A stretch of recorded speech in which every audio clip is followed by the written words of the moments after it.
What is up, my dogs? Happy holidays, Merry Christmas, Kwanzaa, Hanukkah, Festivus, whatever it is that y'all are into. This is our holiday party. We have an amazing special guest. DWRECK is with us. My awesome friend and co host with us for the night is here, Kai Jewel. I'm going to send you up to them and let's get this talk started. What up, everybody? Hell yeah. How you Thanks boys for doing? having me on. Dude, it's my honor, man. You've been somebody that's been on my radar and that I've been a fan of for so long, and then to get to meet you and have. I mean, we had some nice ass talks out there in Vegas. I remember that was a good I can good get time. Gabby. Yeah, man. I'm really. I was telling you, dude. I'm grateful for moments like that, and I'm grateful that you're here with us, and get to share some of this energy with the audience. Yeah, thank you very much. And you know what? Also, back at you, brother. Thank you. You are a documentarian and a historian, and someone keeping a little bit of a community, or a more, not even just a little bit, but a community going. One of the biggest, not to take up a lot of time, but one of the biggest sort of holes, humbly, I think that the pipe community has at the moment is a lack, and I don't want to say there's none, but a lack of journalism focused on the glass scene, quote unquote. And and it's not that there aren't people out there, but as has been proven, that it doesn't really matter if great things are going on if nobody is making a record of it. So, like, having a place where people can have a common ground, to have a common dialogue, and maybe chop it up. I know sometimes there's some controversy, whatever. That's what, we're a bunch of misfits and kind of degenerates. So like that's going to happen. But that's a big responsibility on your part too. So word up to you, brother. Respect, man. Thank you, brother. I mean, honestly, I gotta say, we don't really have any of that in Torch Talk. It's pretty much smooth. No, I'm just playing, man.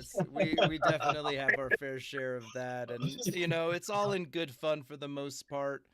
And I'd like to think that most of us are all still friends, despite some disagreements over the years or this or that. And well, thank you for the kind words, man. I think this work is important, and some days I kind of scratch my head a little, like, where's the other like 10 of me? And, oh yeah, dude. But Yeah. it is what it is, and my heart still beats for this, and it means the world that you're here with us, dude. Would you tell the audience just a little bit about your background in glass? Yeah, I'll cruise through this really quickly. I'm kind of like of the old school. We like to call ourselves the sort of the degenerate era glassblower of the late 90s. Yep. I learned in Ithaca, New York, or I should say I began in Ithaca, New York. I was roommates with Slinger. He had actually, I had been kicked out of Ithaca Film School. He got his degree there. Ultimately, we became roommates and became exposed to glass. Long story short, got a guy to apprentice named Pat Kiefer, and we moved out to Seattle. Before we moved out to Seattle, we had the classic, like, hit, make whatever you could, bong slides, oneies, some 2-piece pipes, hit fish tour. And hustle on the lot, and that was kind of like the era that I was of. I gotta say, I came in after Jerry died, so I wasn't on as far as the glass blowing is concerned. I wasn't part of the dead scene, but I definitely was hitting the fish tour, the late 97, 98, a little bit of 99. There's a lot more to it than that, but moved out to Seattle with Slinger, and I also like to pull the whole old man, like, moved out from the East Coast to the West Coast, $300 in my pocket, bought an ounce of weed when I got to Seattle, and slept on the floor of the shop until I could figure something else out, But thanks to Pat Kiefer for apprenticing up. He set up that shop and provided materials. So like all I had to do was work and get my skills together. I already had a little bit under my belt. Another gift of the glass gods is when we got out to Seattle, originally we were going to be working with Ezra Zygmuntovich, R.I.P. He was really the mentor early on. He was also from Ithaca. But he had teamed up with Marcel Braun, and they had a shop in Seattle. When we got there, they had actually bought a lathe, and we had to set up somewhere else. At the same time, they had Jason Lee working there, couch surfing or shop surfing, I should say, and they wanted him to go. So he just moved into not moved in as a living resident, but moved in as a shopmate. And Pat Kiefer, Sling, and I set up this shop in the first year in Seattle. I had probably the best teacher you could possibly fucking have, and that would be Jason Lee. And I had the best classmate, homeboy, shopmate you could have, and that was Slinger and Jason Lee. You know, it couldn't have been any better for the first year. That's a lot more detail than you probably wanted. From there, things get a lot more crazy, and that's a story for another time. But to cruise through it really quickly, I moved up to I moved up to Bellingham. Shenanigans, a lot of shenanigans. Ultimately found myself back in Seattle, dirt broke, living on Slinger's couch. Back in the mix of it. What can I say? Walking 5 miles a day to get to the shop to save a couple bucks on bus fare. Back in the shop at that point, things quickly evolved to Slinger moving up to Canada, and at that point, a bunch of us, like Jay Lee and ultimately Ease, Eli Zygmuntovich, Amber Pellegrini. In time, we would also have Dosher and Paco, but we set up what was called Glassworks Park, which we were really proud of at the time. That was early 2000s. And of significance there, I would say, is that's when Operation Pipe Dreams happened. And that's something that I think we were going to touch on today, because the industry has been going through some doldrums. You know, sales have been tricky. And I just kind of wanted to relate to some people, as the old timer that I am, that Pipe Dreams was a whole nother, you know, end of the world scenario that we all figured out how to get through. You know, at the time that it happened, I was selling everything to a distributor, Stony Creek Glass, shout out. And everyone else I knew was selling things. If it wasn't to Stony Creek, it was to Headies.com. You know, we just had to work and mail out boxes. It was awesome. And then all of a sudden it all came to a screaming stop, and we had to find a customer for every fucking piece. You know, it was a new time, but that's what made us get onto glasspipes.org. That's honestly had a huge impact itself. I'm going off on a lot of tangents, but that was then what compelled people to, rather than use their actual birth name or the name that, you know, that people were, you know, their school name, whatever you want to say it, that's when all of a sudden we're like, oh, you know, we need to put ourselves out there, but it may not be the smartest thing to use our real name. So, and I can't say everyone did it, but that's when I went from being Derek White, that's my real name, to DWRECK, which was a nickname that I already had. You know, that's when a lot of people went from being a name that would be on their license to a name that would be in a comic book, but or on a rap album, or now on glasspipes.org. And it became an industry standard that ultimately, I think we didn't even realize it was like a jumpstart on branding, you know, which would become a lot more important in the future, or a lot more part of it. For sure. Yeah, go for it. I was listening to say, man, that was like an HBO series worth of tangents right there. That's so what I do. I gotta ask, who would play you in this series?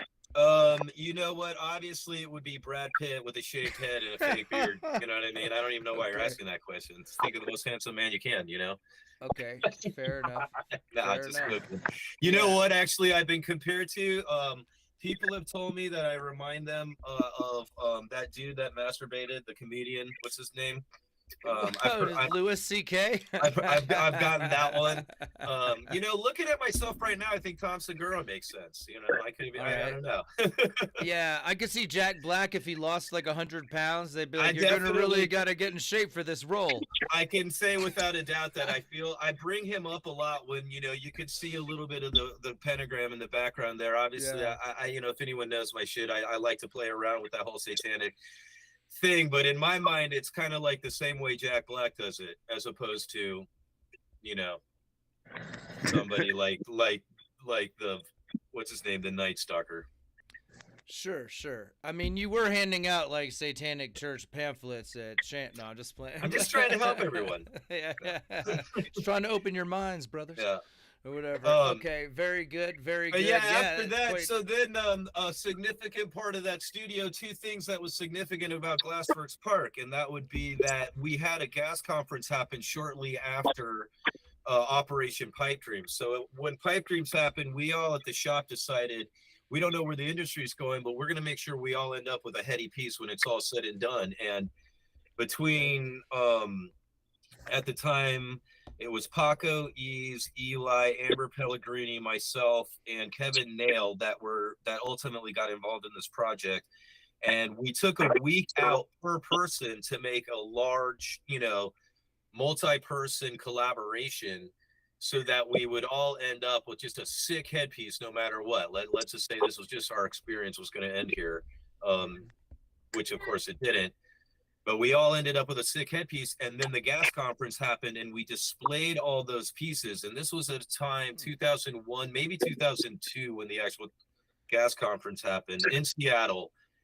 And we had a bunch of quote unquote like real glass blowers. I know that's stupid. I just pulled that out of my ass. But Yeah, I know what you mean. Though we know what you mean. We had like Sally Prash, we had Mylan Townsend.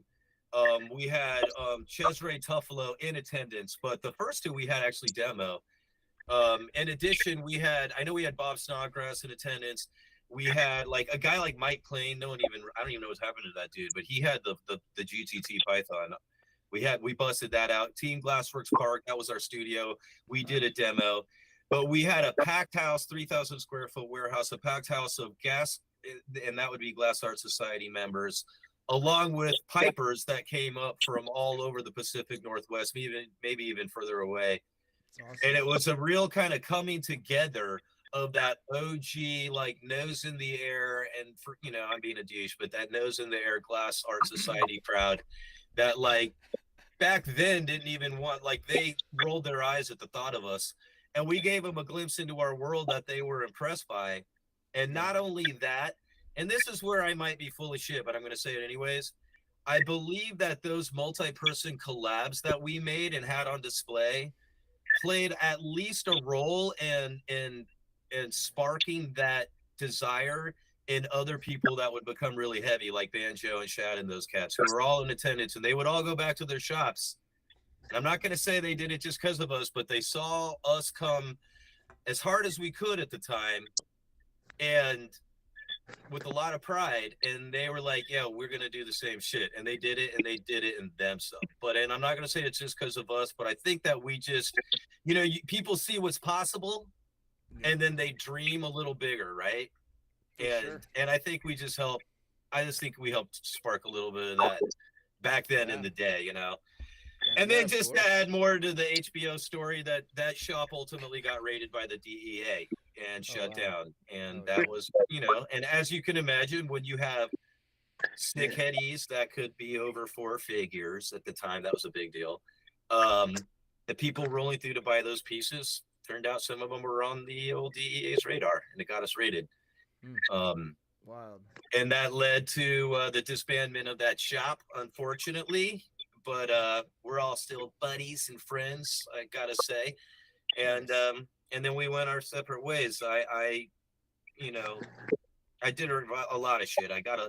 Honestly, I got a job with a graphics company because I felt like I had to get a real job, right? My name was on the lease at the studio when it got raided by the DEA. I was the one that was sweated the hardest over that.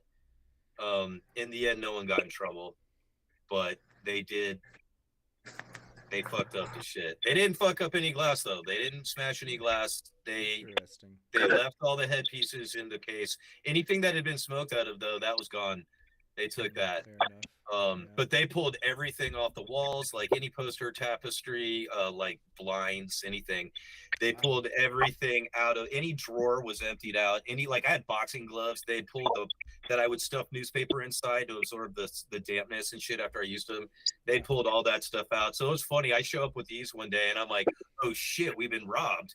And then it's like, wait a minute, I can't find anything that's gone, but literally everything's been fucked with.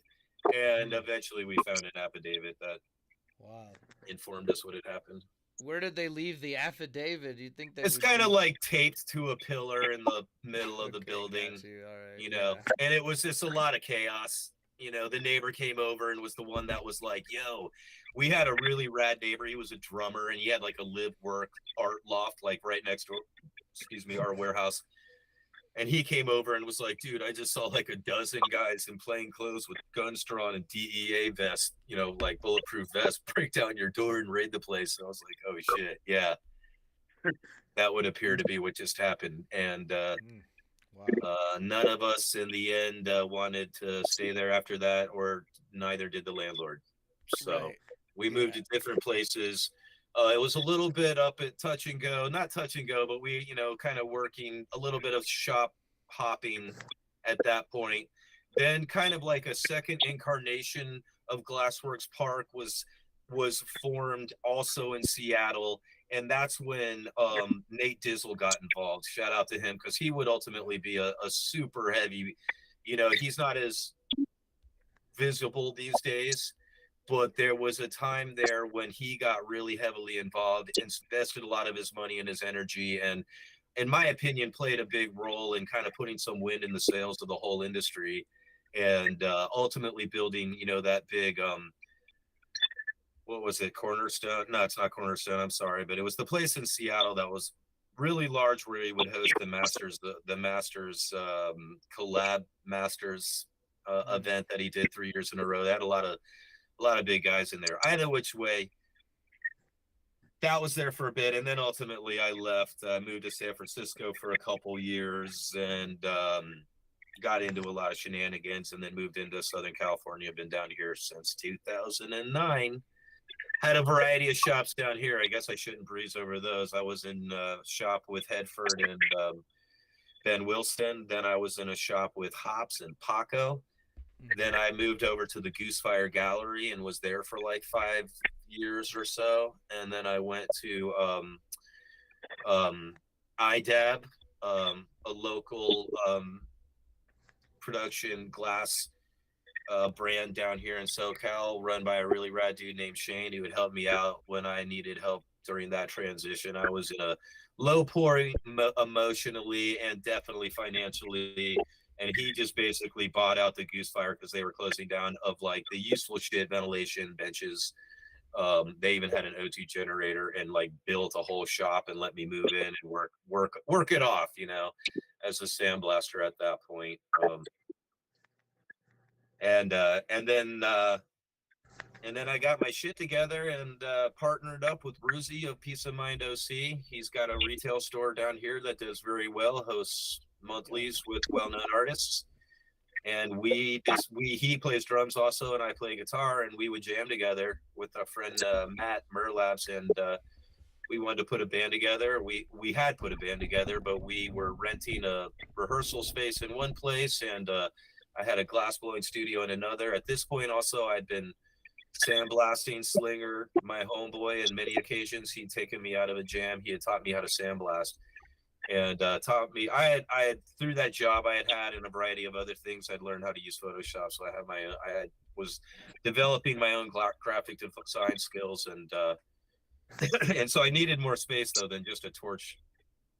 Enough for a torch. I needed a place to put my computer and a place to set up my sandblaster. And so I was renting all that from Shane ultimately, and still shout out to him. Definitely, like I said, he helped me out a real tough spot. A lot of people have too, honestly. I just can't say how much people have always. I'm sometimes in my own worst enemy, and I've had a lot of advocates to help me out of that. But having said that, partnered up with Ruzi, and for once did something smart in my life, and that was got some money from the government during COVID, and built the studio that I'm in now, along with Ruzi.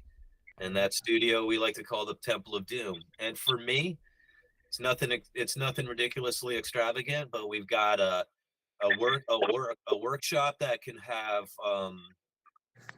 we've hosted maybe up to 6 glass blowers, but we've had, I'm not going to name drop it. If you name them, and there's a good chance we've had them here. We haven't had everybody, but we've had a lot of heavies roll through here in the last few years. And then in addition, I've got like a music room here where we can play, and I'm slowly setting up a recording studio. You can see my wreck of an office behind me, and then I have a lounge as well. It's a nice, comfortable place to chill with a big, fat TV and couch. Nice. Which sometimes I might spend too much time on, but at this point in my life, I like basically it's a nice little place for me to be able to be creative or be relaxed, and And yet at the same time, we've had adventures here. I won't get too into it, but I witnessed a shooting in the parking lot along with my shopmate Algae Glass just on Halloween. No one got hit. Okay. But it was, I was like, yeah, there was some people screaming out there, and I'm like, yo, Algae, come check it out. There's some shit going down in the parking lot. Next thing I know, 3 dudes are shooting at this other guy that's trying to run him over in his pickup truck, and we're like, oh damn. So we still have our little bit of action down here too, but yeah, Wow. yeah. no one's fucking with us.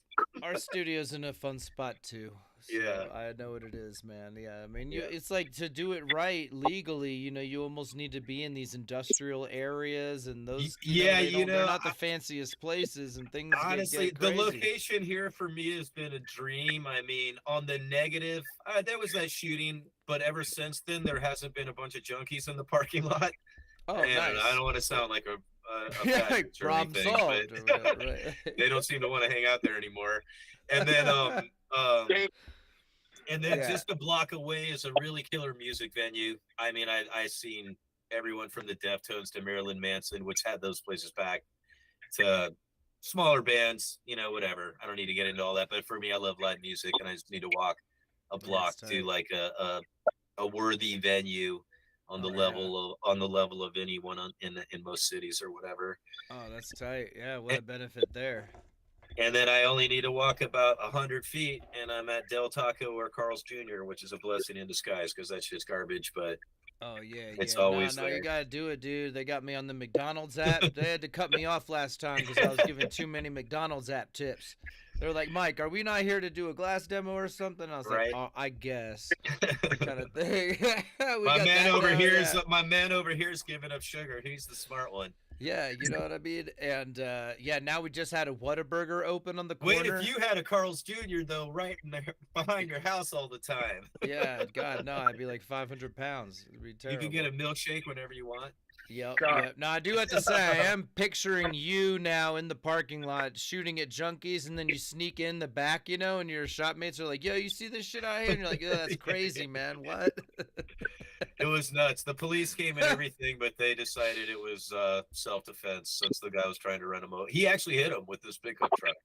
What is up with people running people over these days, dude? That seems like a go-to lately. I've seen too many videos of this shit. I saw a guy getting run over like 4 times in a row because they stole some guy's cell phone. I'm like, I guess I understand, but running that's murder, man. That's a deterrent. That's a deterrent. Yeah, in this case, they didn't run him over. He ran into him, and they were 3 large men. And they definitely went up on the hood and then flew off the hood. And then he backed up and looked like he was gonna, gun into them again, and they pulled their weapons out and opened fire, and he changed his mind. Oh yeah. Took off the other direction, which I don't blame him. Yeah, and the police came. I even had a security camera pointed at it, and classically, it wasn't recording. I'm like, I swear I didn't swear I didn't just come up with that. But yeah, you could have sold that to some kind of sketchy YouTube. I would love to have watched it and just been like, and here's where they're shooting at them. Right. Totally, man. Heck yeah. All right. Well, I tell you guys, this is our holiday special. And I do have, man. All right, so I spent my Christmas. I'm actually technically Jewish, but whatever, man. I don't really practice I don't know religion. if that's appropriate. Yeah, and so I spent my Christmas, like in the glass studio, getting some work in. And this is actually an older version of it, of the citrine and gold ruby color comb, and I just pulled a new version of it. I don't have much of it because I was going to do a much bigger pull, but the color they sent me was a little funny, so I got what I could, which is this fat fucking wad of it, man. So that's coming to the store soon, limited drop, but more importantly, it's a holiday special. So I got a bunch of pieces of this, man. Some of them are just normal size, some of them are little chunky boys, some of them are fucking the big old chunker kind of thing. I got 5 of these. We're gonna do giveaways throughout the night.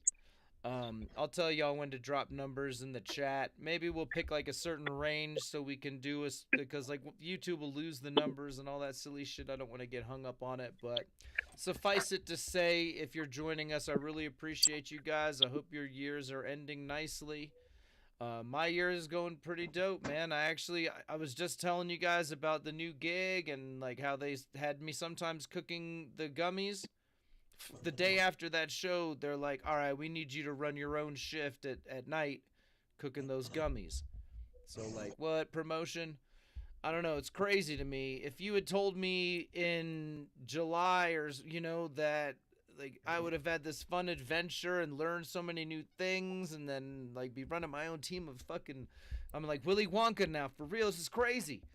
And no, but sincerely, I'm just having a blast with it, and I can't believe that they kind of even put that trust in me to run my own crew here at night when there's nobody else around, when I can bring a keg in, all sorts of crazy shit.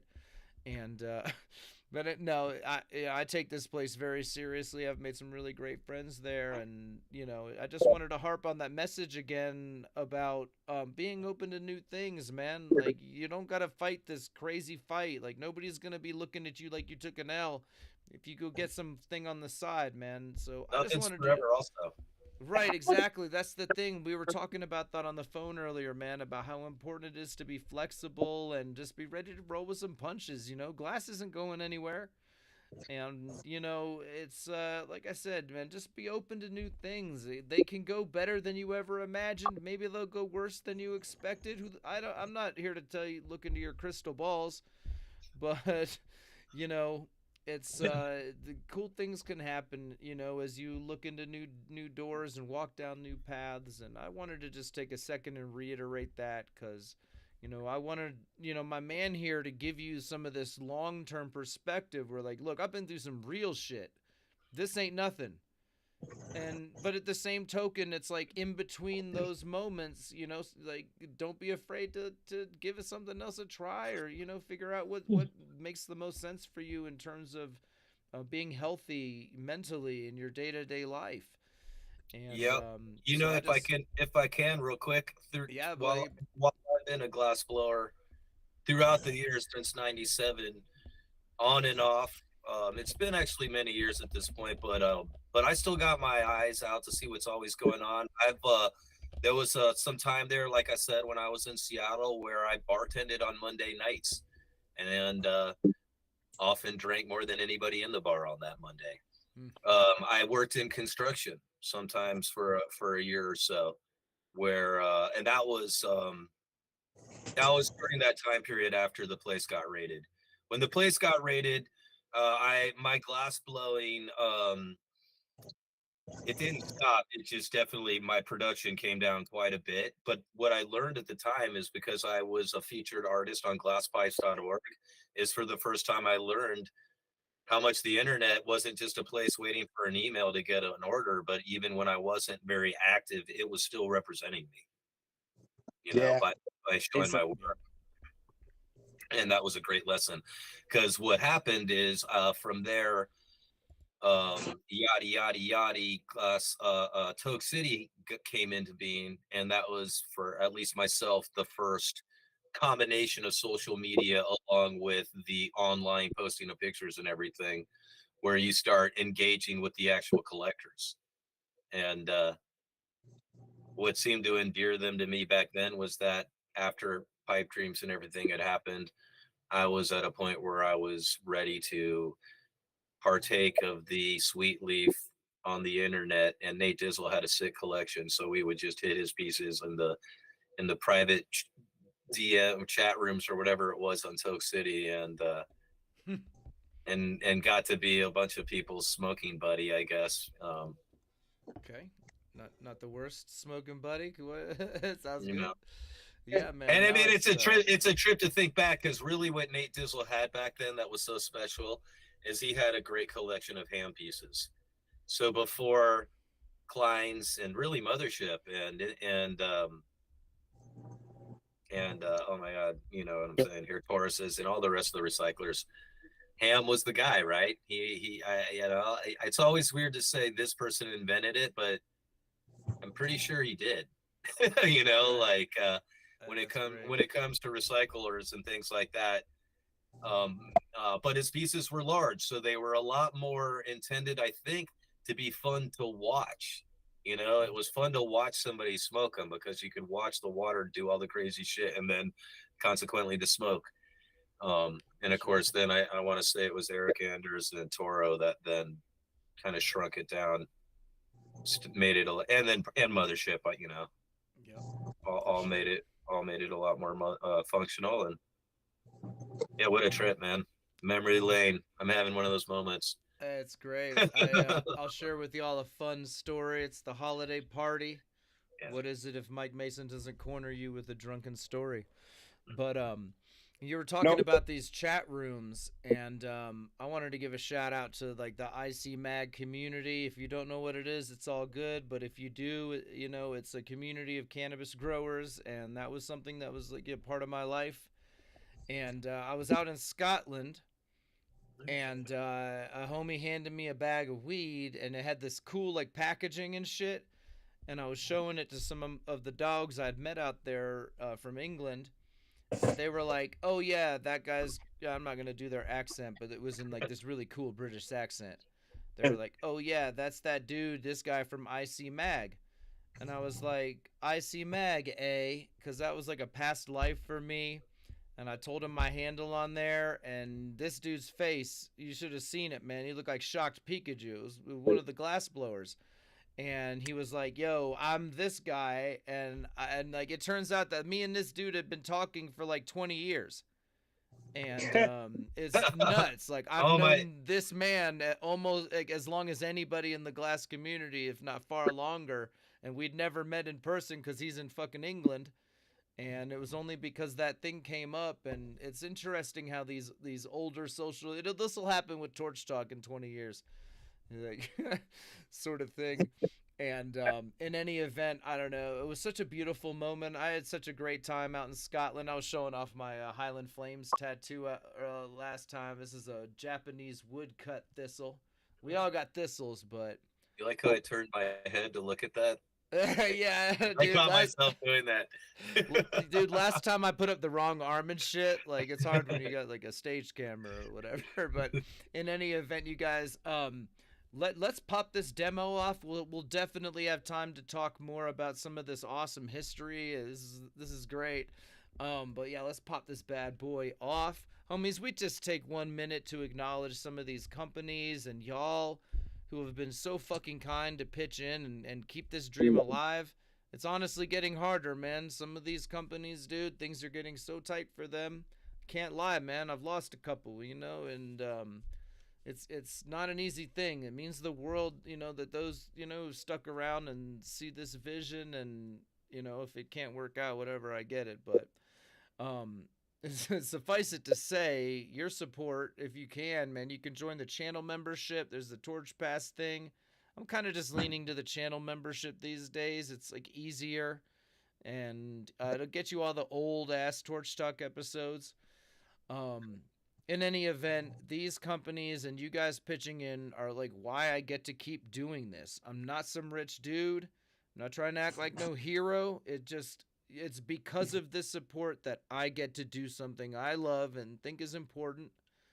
And that's what's up. And here we are, man. This is the 2020 Masters, actually. Here with DWRECK. Yeah, I mean... An epic experience. First off, allow me a real quick shout out. Yeah, go ahead, buddy. Just to the makers of that t-shirt, which I still think is sick. And that would be the coil condenser, or sorry, my bad, he's on the team. That's a Danger Visual that drew that.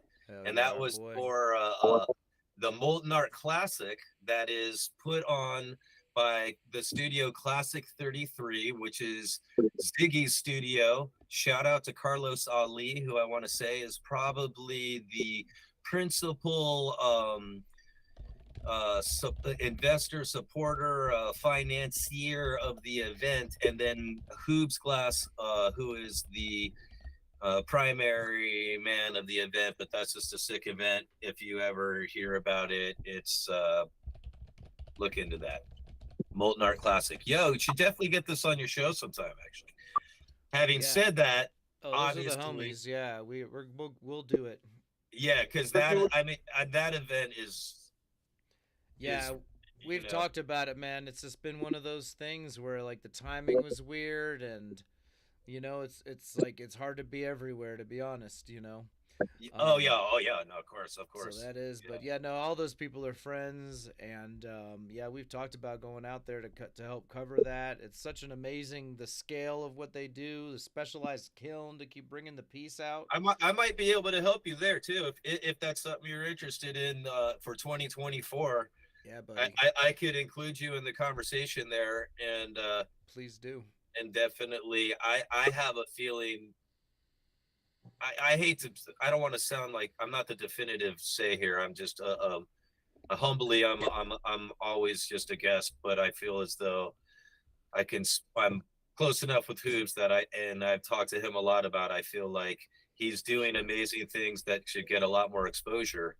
Yeah, and this would be a great way for the community to have a little bit more of an inside peek at the whole thing, because it really goes down for, the official event might be kind of like, I think this the last weekend, but it really is like a couple months long.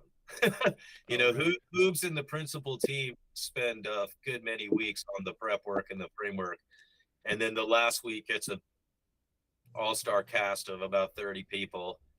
Well, the all-stars might be 10 people, but then another 20 locals who are all talented and blessed and grateful to be able to be a part of a big project that in the end is insane. Yeah,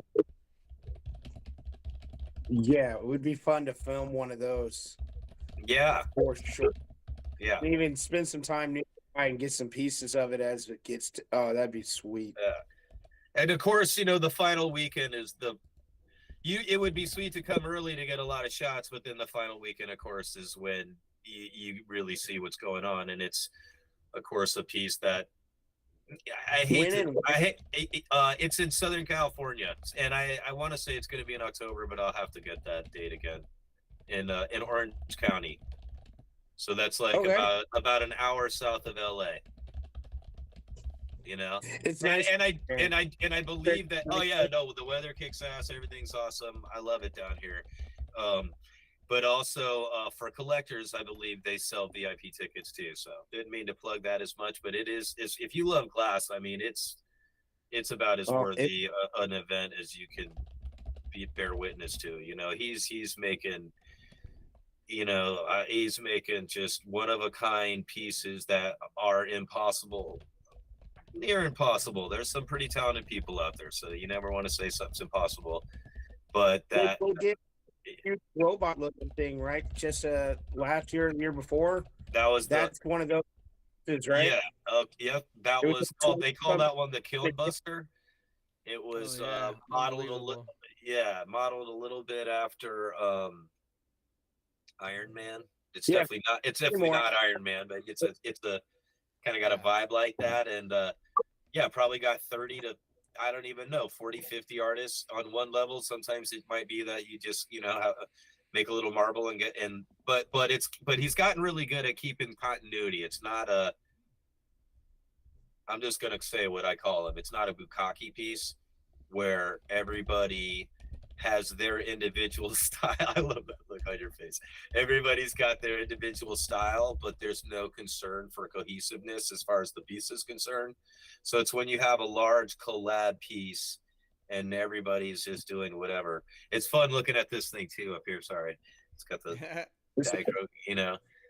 Dagro collabs. So stay on topic, but yeah, either which way, check out the Molten Art Classic. I'm sure it's on IG. Molten Art Classic. Yeah, huge shout outs, incredible. It's sick as fuck. They sell VIP tickets for people to be able to be a part of the experience. And you're really in it. You're not putting pieces on the piece, of course, but the last few days are days. I'm talking. This is back to well, for me, I call it year one because I lived in the shop. But this is the you get there at noon and you leave at 10 in the fucking morning. You see what I'm saying? Like I know those days, man. You pull a fucking 22-hour, and if you're me, you're doing it on pure adrenaline, caffeine, and marijuana. and marijuana byproducts, meaning tabs. Yeah, buddy. Lots of it. Yeah, reminds me of the Michigan Glass Project this year, which Oh I was yeah, thinking that's a of great earlier comparison. because they did it in coordination with the gas conference. You know, and you were talking about this moment when they finally got a little taste, and now you fast forward all these years, and they're literally coordinating with a big pipe making event, and the passes crossed over, so all these people got to go see this thing, and even I was there as like a board assistant, kind of doing my filming thing and helping Eric Goldschmidt, shout outs. But finally, after our duties were done and we'd broken that fucker down, like I made it over to MGP, and I felt like I'd spent 2 days at that event because it went from like the time I got there, and I didn't leave till probably 10 in the morning the next day. And the boys were still going hard, but like I had to exit the hotel. I had to like close out the hotel room because for me and Eric, so there wasn't really. I would have stayed even longer, but man, what a marathon and events like that go long, man. You get more out of them. They're a little more special. It's weird because it's both exhausting and yet at the same time crazy rejuvenating and inspiring, right? Like when you, for myself, let me just say this: I am and blessed to be a guest artist on the piece. I get to sort of have whatever role I seem to want. On the green truck they build, I will admit I got a lot of hours in because I was a principal player on the tires. I'm proud of that. I love that piece. The other pieces I am a little bit more, well, I will admit on the Kiln Buster also they gave me a bigger role in that, like I basically built, like, what would I call them, the hip panels, so he's got kind of big panels on each hip, whatever, and it's all just a little bit of sandblasting, a little bit of flame working, a lot of Hoob's leadership. I mean, I cannot enough say that he's not just a dedicated artist, as passionate and as true as they come. He's just a golden example of a human being. He's just a gentle giant. That's nice. The fact that he has the Molten Art Classic, I mean, just think about this.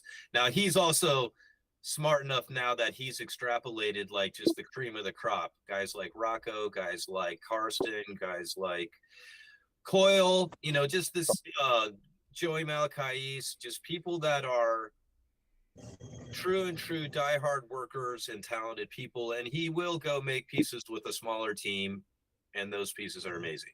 But the fact that he also is committed to, I mean, I can't say this number 5, 6. I don't remember. I don't know what number they're going to be up to. He didn't do one last year. You got to catch a breath once in a while. There's a fucking pandemic and everything.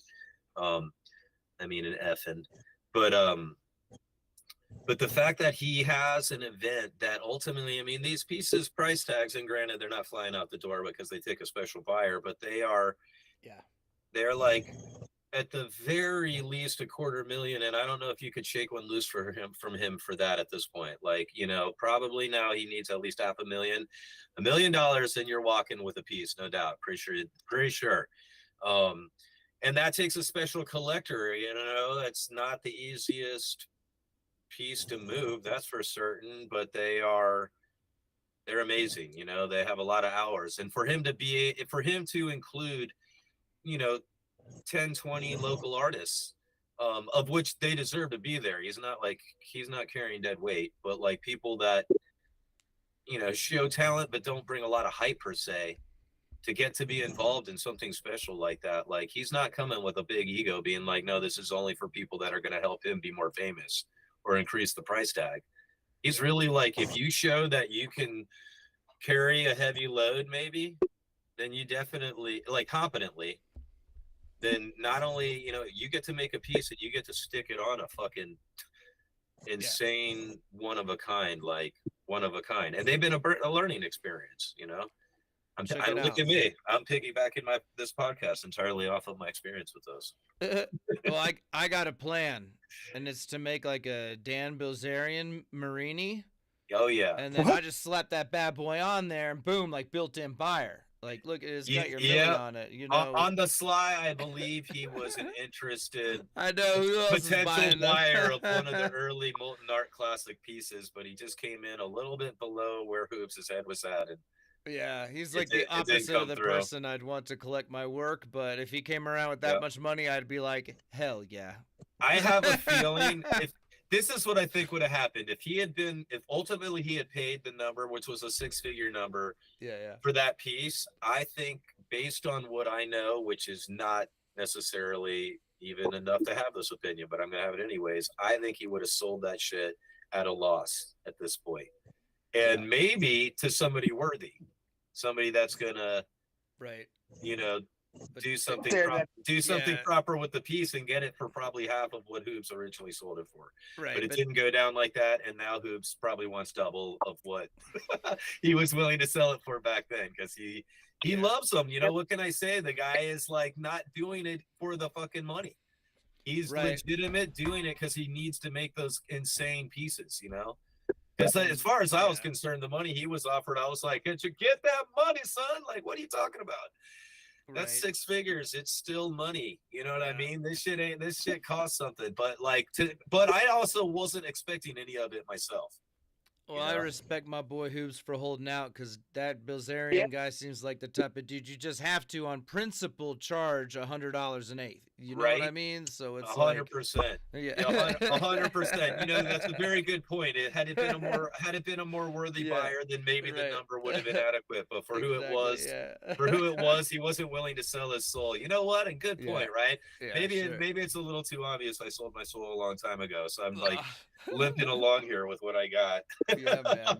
Speaking of what you got here, buddy. All right, let's do it. Yeah, let's catch the crowd up here to the thing. Watching the glass blowings, probably mind is blown. They're like, "Whoa!" Yeah, well, I have never seen this happen. So what we got here, Apple. It's like, and I got to be honest, because in the end, I feel like it's more important to keep it real, even though the father of lies. Shout out. And that is a Golden Gate glass tubing that I made that beach ball out of. And evidently it's got some dichro on it, so it's a little more fancy than the average one. And so I guess on the tutorial level, if anybody really needs me to say it out loud, it's pretty obvious by the ball spinning around that I made that, and by removing a section of blown out tubing and then reversing it. I'm assuming everybody that's watching this knows what a reversal is. And if that's just simply reversing the axis so that it is, in this case, 90 degrees from where it started, which gives us the illusion of a beach ball, since the terminations are on each end, and I didn't twist it. This is pretty much month. I'm going to call it month 2, but it could even be month number 1 glass blowing, depending on how much motivation you have. I don't know. What do you think? A reversal? What do you think? Somebody just got on the torch and they're committing, let's just say, at least 20 hours a week to actual torch time. Well, I've seen this go down when I was an apprentice. Shout out to Fat Mike, man. We used to run Sin and then Redemption, and he put a lot of guys onto torches, actually. Yeah, man. He did. Yeah, he did. Another one from the Toke City era. Yeah, man. So, there was a real clear path, to that level of production, and I think it would probably take somebody who actually gave a fuck and was in there every day, putting in real work hours. Right. Month or two, they'd be doing reversals all damn day. Yeah, exactly. I've seen some people that are, some heads that are they're in it to win it, and they're in it to take over, I should say. Yeah. And they come in with the right commitment, and humbly, I got to say, they run laps around me. But at the same time, I've had a hard time just letting go of, I call it sort of my Lebowski sort of philosophy, which is, as far as I'm concerned, back in the day, part of the victory wasn't hustling the hardest. It was actually hustling not the hardest. It was actually making my money and living my life and being stoked and not working really hard. But the thing is I do work-life balance. What and so but I have to admit, I do believe also in the power of the individual. So if you want to work really hard, you really can, and that's one of the beautiful things about this particular industry, is that it's a double-edged sword, right? It's like you can bust your ass out and probably reap the rewards of that. You'll get to be a better glass blower and you'll probably make more money and build your brand quicker. And yet at the same time, I'm going to now just be kind of controversial and bring up something real quick. Look at Goliath. That guy worked his ass off and turned into a psychopath. Now, I don't know if there's a connection. Oh, yeah, the guy who fucking burned the apartment down and shit. Stabbed his woman's hands. Yeah, oh, right? God, yeah. I hate to go to such a negative place, but that's like a pretty severe let's example. And it probably, I should probably just shut the fuck up in there. So I got to mind my own business in regards to that. But what I meant is my point, man. That's just in the paper, man. It's not my like point being is you can only rev the engine in the red for so long before something's going to break. And hopefully, I don't even know what to say. Hopefully, you know, like you just, like I said, there's this game. Don't like one thing we were talking about earlier, Mike, that I think I'll just really bring up real quick. And I bet Kai agrees is that you never cross the finish line, man. You can have a successful show. You can even be a hype artist for a while, but you cannot. And I'm not the best example of this. I'm like live by example. I don't live by what I did, but like, you can't let up. You can't, like, one of the things that impressed me early on when the Goosefire Gallery followed up in the footsteps of Easy Street Gallery in Brooklyn that Jag had, which in my opinion, it wasn't the very first, but it was the first gallery to host artist-centered shows. And it was specifically a gallery set up to feature pipe artists. So it wasn't a head shop. I mean, not the one in Brooklyn. And then the Goosefire, it closed down because ultimately the overhead of a store in Brooklyn is pretty massive, and Jag was trying to live in San Diego, so as you can imagine, that makes running a store in Brooklyn pretty complicated. But then he shut that down, and the Goosefire quickly set up their, and it was in the beginning exclusively a gallery in Long Beach, and of which they started with the show with Clinton, and it went on to do a lot of artists, and those shows they were the first shows where I saw people start making six figures in their show. And I will even say, not even humbly, that I had my first solo show there. And it was at a time when the old school scene was popping. Degenerate Art had just dropped recently enough that I was still catching a lot of shine from that. And I had a line around the fucking block, and I showed up like half an hour late with a bottle of whiskey in my hand, smelling like shit because I had stayed up all night to finish the work, and fucking just reveled in my moment. And I gotta say, you know, it was a special thing. Shout out to Matt Abrams and his family for making that happen over there at the Goosefire, because that year that they had the place there, that was pretty badass. But my point being, I saw Joe P, and I want to say maybe it was Elbow. It could have been Collabs, whatever. But when the hype scene started blowing up, and I saw some of these cats have a six-figure show, and the way I was living at the time, I would have been on fucking vacation for the rest of the year. They took I'm not lying, one day off. I remember they took Sunday off and chilled. I think they like took a boat to Catalina or something. We're down in Southern California. And then on Monday, they were like, strike when the iron's hot, motherfucker. They got to work. And that's when that's what I got to say. If you want to be successful in this glass business, you have to, there's a few things that you have to, like, I want to be honest with you in the beginning. You have to like being in a glass shop. So what I've done is make it so that I love being in my glass shop. It's not just a like cold, dank industrial environment. It's a comfortable place to blow glass, but then it's also a spot where I can make music.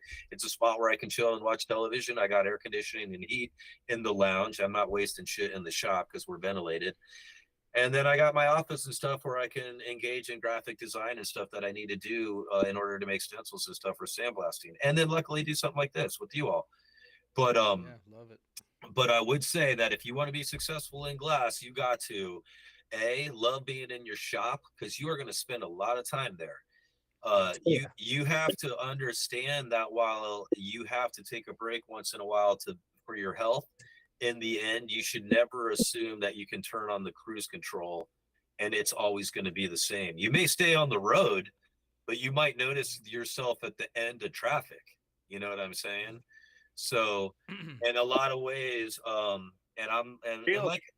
like I say, it's easy for me to like to speak from my perspective and at the same time not be the shining example of like the most like cutting edge motivated glassblower. But I will say, from what I've observed and from what I've done myself, that you have to love what you do. You have to be flexible. You have to love being in your shop. And I would say in the modern age, you got to start paying attention and not be too hung up on what it was like. Because what it's going to be in the near future is going to be different. And we might look back and say, oh, there was a few years there where cannabis became recreational in a few states.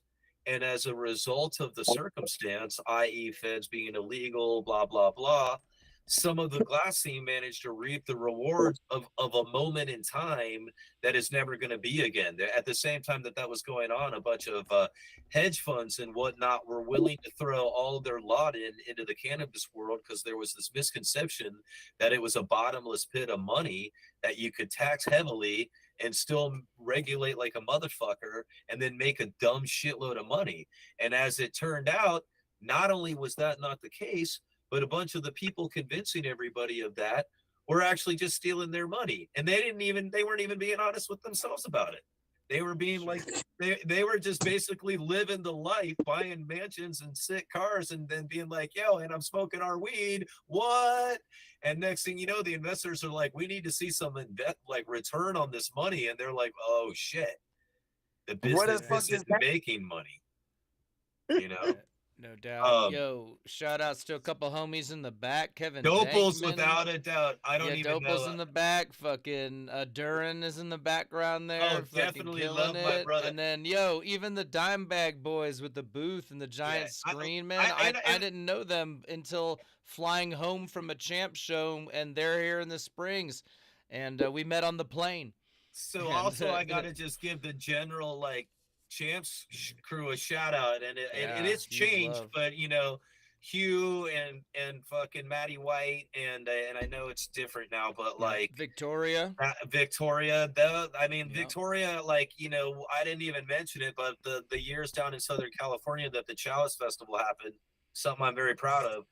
You know, I was in charge of all the glass side of that event, and that was, I mean, dude, we had 30,000 people showing up. Wu-Tang Clan, the Sound Tribe, Sector 9, all sorts of people. Yeah, I saw the lineups, man. And I was you know, one of the early guys to have like a lineup of glassblowers, and I, you know, for all the bullshit and all the whatever involved with Hitman, I gotta give Doug credit, and you know, everyone can have their opinion, and I'm not even gonna dispute him, but I will say this, that dude helped me have some experiences that I couldn't have had otherwise. And his insane belief that somehow it was always going to work out made us take some risks we wouldn't have otherwise taken. And in the end, I know it did blow up in our faces. And I, you know, will say that wasn't easy for me either.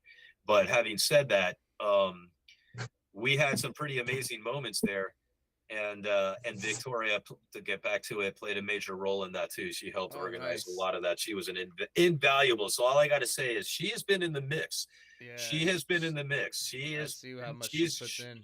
She is one of the many unsung heroes. You know, I love fucking rock and roll and metal, and so I've got to say, there's always the roadies in the road crew that are making it all possible. Roadie, you know, and one of the things I will say is I don't always put the most flashy work out there, especially if it's solo. The collabs, though, those are pretty nice.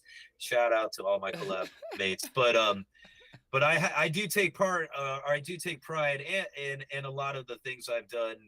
You know, just the events I've taken part in behind the scenes, whatever. And I'm going to continue to try to do that. I feel like one of the ambitions that I haven't fully seen come to fruition is to incorporate glass and heavy metal, punk rock, hardcore, black metal, death metal, whatever, but to basically incorporate a live festival event that is more towards that taste in music, or maybe something that's a multiple day event where one of the days centers on that and the other day is more reggae, hip hop, jam band stuff. That's, you know, which I think is good. I love all music. I love stuff, but I definitely love me some metal. And I am a question I've gotten a million times is, why don't you get more metal You know, even all the Chalice events, we didn't have any metal. We even did a New Year's Eve event. I've been laughing. We had Post Malone before he blew up. We had 21 Savage. I laugh about this. Look at me. Does that make sense? You know, not that I booked them, but I just laugh about this shit. Yeah, man. Well, I want to give a shout out real quick to my buddy Justin Fike, Two Kings Glass. Are you familiar, Derek, by chance? Tell me more. Tell me more. Okay, I have to admit, my his company does like officially licensed pipes for a ton of nasty metal bands. Yeah, like I definitely need to be more familiar. Now right, I feel dude. like cool. He's got a show that he's doing, and actually, one of the reasons I want to give a shout out is because I did an interview for it. Awesome. It should be out maybe in January, but I am the episode before Lamb of God.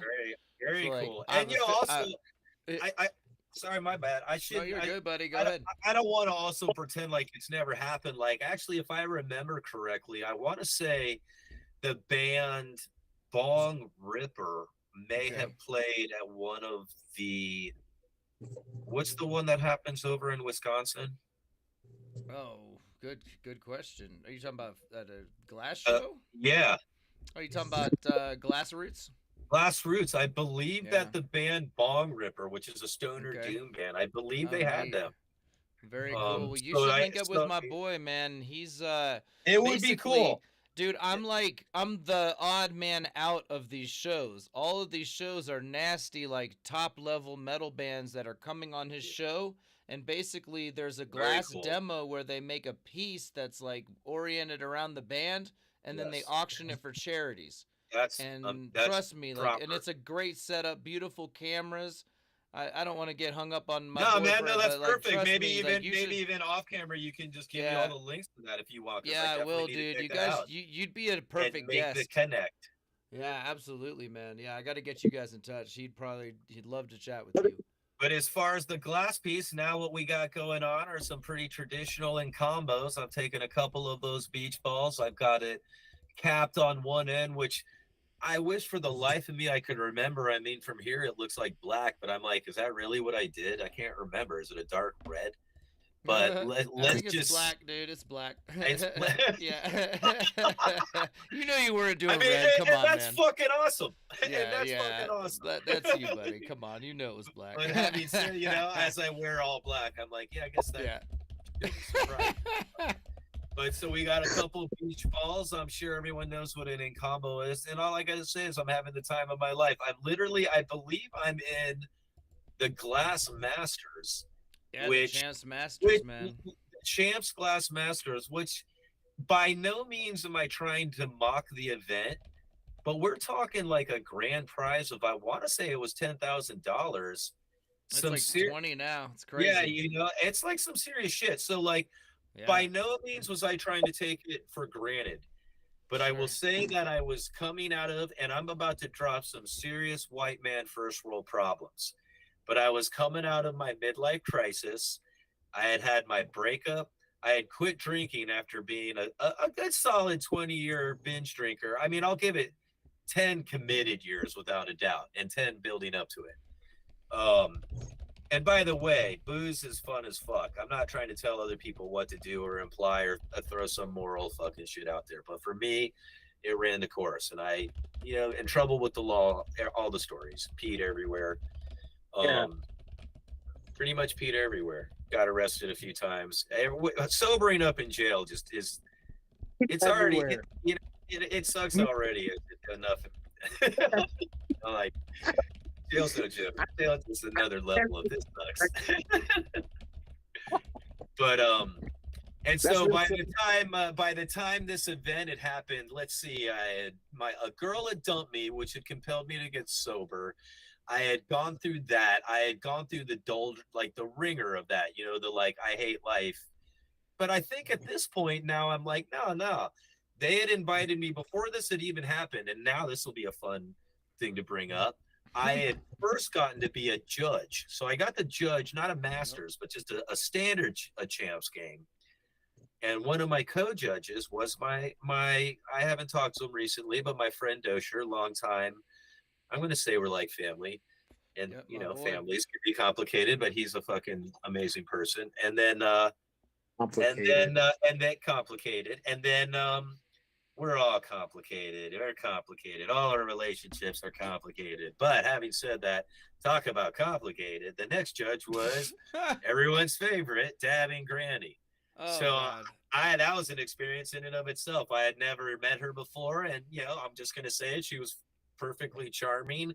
She was respectful to me as an elder glass blower, and of course, I'm being slightly sarcastic, but not. She was respectful.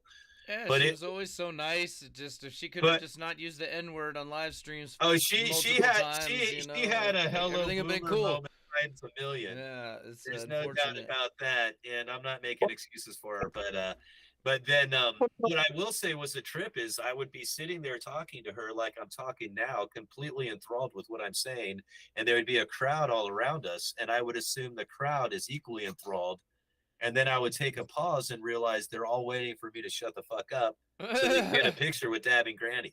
Right. And I was like, damn, I didn't realize the power. Yeah, for real. She's one of those ones, man. And I don't know. Here's what sucks. Now I'm gonna be a goody two shoes for a moment.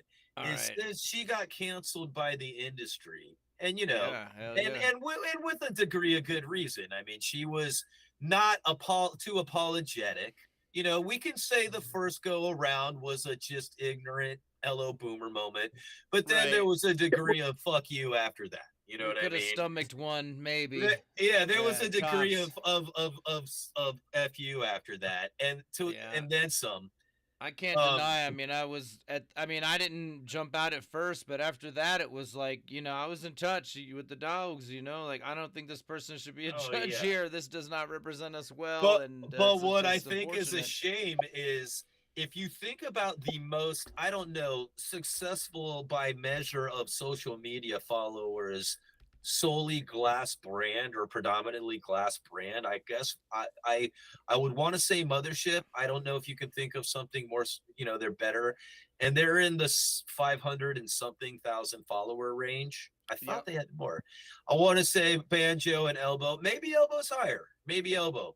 Yeah. But at the time that all this happened, if I remember correctly, Dabbing Granny was at around 1 million. And now I'm pretty sure she's at 2 million. So what I'm saying is that in the time that it happened, that she was supposedly canceled, she's run laps around all of us in the glass blowing industry. So it says something about what people are interested in. And I guess they love seeing an old lady get drunk and take dabs. Hold on. Let me get ahead of that. I know you're being facetious, but I just want to speak to the fact that, it's like this. I don't want to associate my channel with the shit, but okay, look, this channel, this is a niche thing for just glass blowers, yo. Oh yeah. Glass blowers in general speak to, but from there's the next wider market is glass workers. They approach people who collect glass and smoke out of glass, right? And I was only talking by Instagram metrics. Yeah, but that shit's real, dude. It's a microcosm of society. But what I mean to say is that her appeal was to everybody who smokes weed. They don't give a fuck what you smoke out of. These are the people who smoke joints, bowls, knife hitters. They're not I'm not saying they're not our people, but she pulled the ultimate Judas move of all the headies that she had been, so in some cases gifted, and to her credit, she paid for some of them.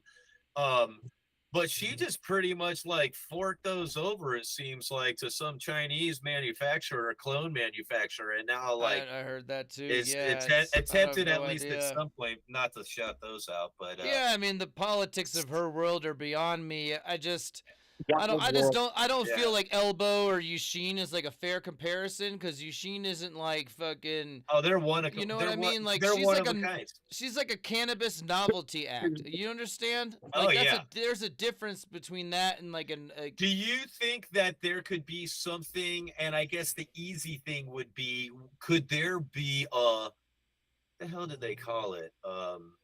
The Netflix glassblowing show, if there was a one oriented around pipes, do you think that there could be something that equals or eclipses the degenerate art moment of the when it was on Netflix? Because I'll say from my personal experience, no, that there was I legitimately, and I was approached in multiple bars, usually by the bartender or the bar staff, and they would say, "Are you on a documentary on Netflix?" And I'm like, "Oh shit!" Right. And the thing was, the scene was so organic back then that like everybody was waiting for the movie to drop, so that when it did drop, you had the whole community simultaneously watch it, which forced whatever algorithm they had at the time to put it to the front of the biographies or the documentaries, and then all of a sudden it got a ton of exposure. Like people that I went to high school with that I hadn't talked to in decades, all of a sudden were hitting me up. Well, my take on this is just based on following the Blown Away one, which is Blown cute. Away. You know, we did little watch parties for it. You know, I really don't have that much against it in terms, you know, for a competition reality show. I thought it was generally positive. I agree. And I've watched to see what the impact would be on that community, and it certainly helped. It wasn't like a bad thing, you know. You saw like maybe some local studios getting a little more interest in classes and this and that, but it was not the sea change moment where I myself was kind of part of that era. Right. Where I mean, and we buying these pipes and passionate about collecting them, and then all of a sudden this documentary made it feel like we could fucking do it. I don't see that moment happening quite again, you know? Like I think that moment is past. I think at this point it would be a good thing. I don't want to argue against it. Do you think that nationwide and then inevitably worldwide cannabis legalization could potentially stimulate something like that? Because No.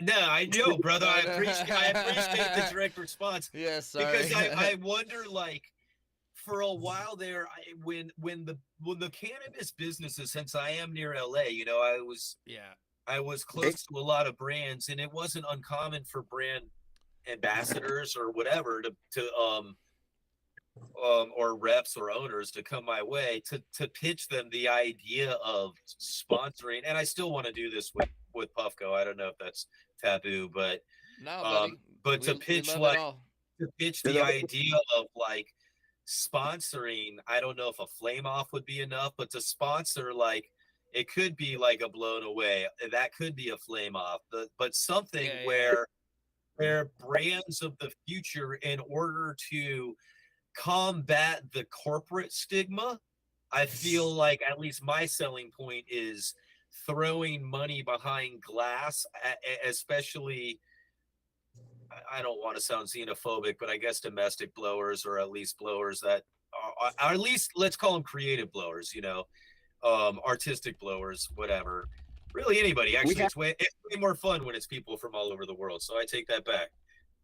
Look at that. You like that? I changed my mind just like that. But that it would make sense for some of these conventional brands to throw their money behind the glass culture one way or the other, and use that as marketing for themselves, you know. And maybe, like you're saying, and it's not a hard sell on me that maybe that time has passed. Like, there was a special moment when, for a variety of reasons, there was just a lot of hedge fund money. You know, I'll call it that. There was a lot of interest in the cannabis space legally and demographically. There was a lot of people that had a lot of money that were ready to do something with their money. And demographically and economically, that time itself has passed as well. You're seeing a lot of that era that, I don't know, I think they came after the baby boomers, but maybe even that era, they are now like, they don't want to take a risk with their money anymore. And cannabis has been proven to be risky. It's still hard to believe it can't be profitable, but until they make it not competitive, until they make it so that it's inclusive of everyone and not incentivize the black market, can't blame anybody. I wonder how many legit brands are even operating 100% legit. And I'm not trying to out anybody, but it sounds to me like a lot of people need to do what they need to do to keep their businesses alive, you know? And once again, maybe I'm putting my foot in my mouth, but it's just the folly of the way the legalization has been executed. I mean, how often do you have a multi-billion-dollar industry go from illegal to legal, and your state is one of the states that gets the jump on it, and they're more worried about fucking each other over and trying to figure out how to get their boys in on it who were never part of it, you know? Yeah, of course. As opposed to just like organically allow what already exists to basically pay a reasonable tax and maybe some regulation in regard to testing. Yeah, for sure. And there you go. You know, I mean, I oversimplify it, but it didn't need to be made anywhere near as complicated as it is. And now more places are trying to like get the market share, and places like Oklahoma, from what I understand, and I could be wrong, just produced a ton of mids. Yeah, concentrate city over there, and you know, crashed you know, played a role in the inevitability of the market crash. Of course, also the pandemic and the money and all blah blah blah. Yeah, things of course. Like that. All right, back to the piece. Yeah, no, it's not even that, dude. I wanted to take it back to the last time I was like, nope. And I wanted to quantify that because you were talking about worldwide thing, right? And like, okay, I was blown away when I was in Scotland over the summer because what I saw in the crowd was a virtual, like complete homogenization of dab culture with America. Yes, like, and I want. Like, can you tell me the gentleman's name that hosted the event? Oh, Charlie. I want to say that Charlie. It's got to be Charlie, and this is my boy, man. He's the best. It is Charlie, 100%. He reached out to me recently. Oh, and dude, don't sleep on that. It's the best. I did it. We had a long FaceTime talk of which. Oh, I love my long FaceTime talks with Charlie, dude. Dude, and you got to understand that it's a little bit challenging, right? Because my man has a thick. Yeah. Every now and then, I just got to be like, Charlie, I'm sorry, my man. I just did not understand what the fuck you just said. But he keeps it real. He smokes a fatty while you're talking to him. He's all passionate about it. Yeah, but he reached out to me because I don't remember who. I know that Hick Dog told him to reach out to me, but basically they want to incorporate a sandblaster. So one of the competitors or participants would like a sandblaster. There's no one's bigwigging anybody, and he'd like to provide. And so he reached out to me, and I gave him some information and pointed him a little bit one direction, of which he sounds like he might grab something, but I feel like I should follow up on that. And are you going to be at this year's event? Dude, I'm going to be there every year. I have a fucking thistle tattoo from Scotland, buddy. That's right. I will never miss that. That is the best thing. There's a chance I'll be there because he extended the invite to me, and don't sleep on that, and like this is why we do this, right? It's like if we do this just for the money, that's ridiculous. If we do this for an amazing life experience, then this is then going to Scotland and that's so good. Partaking in a flame off one way or the other is definitely dog. It was so good. I can't begin to tell you. It's like Charlie is amazing to the artists and to me as well. Like he gave us all these extra days on covered at the inn, so that we could explore Glasgow, fucking Stirling, so that I could fucking spend days hiking the mountain that's directly behind the venue. It's shockingly beautiful. Yeah. This experience was the best thing. Just don't sleep on it. No, I'll be out there. So on the pipe here, I know this is amazing. I am making what I am known for, if you follow me at all, and that is an obnoxiously large carb. So it won't be that big, but basically I'll melt that in, blow it out. Ultimately, I'll use that on the technical side. I'll use that to brace the stem to. So ultimately, when I attach the two-part, the stem will be braced via a little shy of the mouthpiece to that what is now glowing carb. But I'm gonna. What's going on here, as far as the glass blowing goes, is I'm just getting it all melted out more evenly and more importantly, getting the weld melted together smoothly. You're making this beautiful Beachball carb on it. And I love the fact that once in a while you pan over to my battle jacket, because that is way more black now than it is now. It's been to a few concerts. Forever young over here. What can I say? But there's a lot of cool things going on in the glass world. And like, a lot, like I said, man, without a doubt, sales during the pandemic, I feel for people that have 5 years or less experience, because they came in at a time when the market, and the truth is the market's always experiencing something that's not normal. You had, like I said, during that legalization of recreational, you had a lot of money being laundered with it, and it was like just cannabis money. It was like legal in states, it's just federally illegal, so they were just trying to figure out, how can I get my money in the bank? And they could sell a pipe for a bunch of money and deposit that. Okay.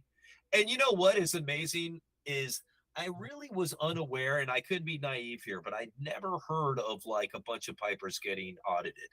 So somehow we were able to take all this cash and often probably not even report it. And then they would deposit, or whatever. But tax advice with DWRECK. Yeah. You always got 13 years.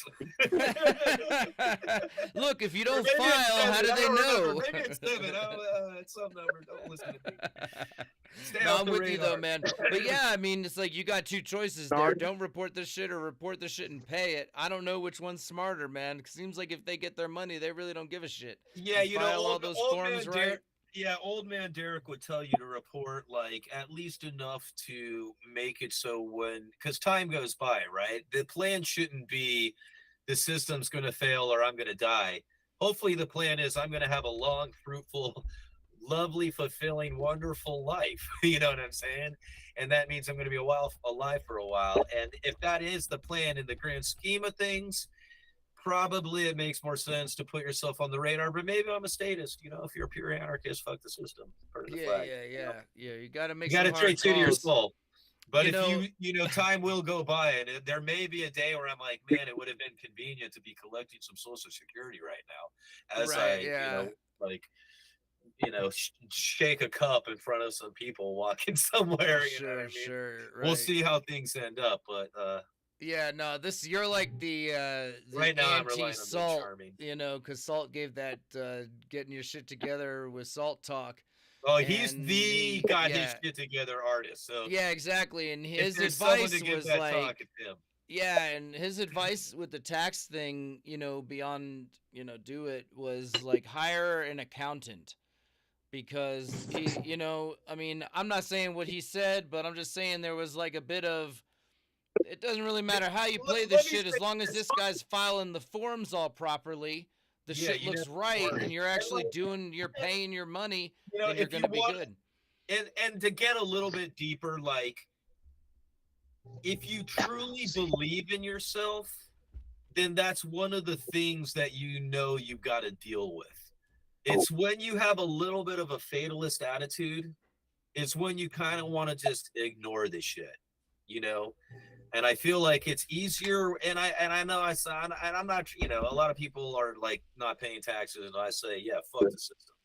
But at the same time, sometimes I feel like we don't do it entirely because of fuck the system, or I shouldn't say we, because I am 100% on top of this. You know what I mean? But the people, when I didn't, it was more a matter of, how do I do this? This is annoying. I don't have any money. You know what I mean? And I think most people can relate to that. And I think the IRS probably looks at most of people and is like, yeah, they have no money. I'm not, right. They're like, we know you didn't pay taxes, fool. We're the IRS. We see everything. But we also know you're a broke joke. Not a joke. We're awesome.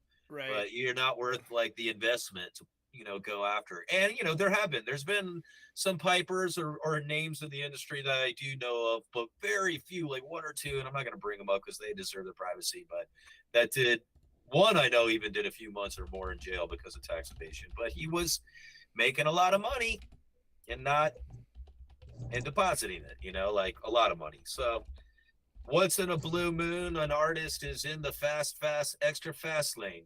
And not only are they making and working hard, but people want to get it, and people are making a lot of money, so they're paying a lot for it, And if you're not on top of it, then you definitely, if you're actually making money 100%, you got to be on top of it,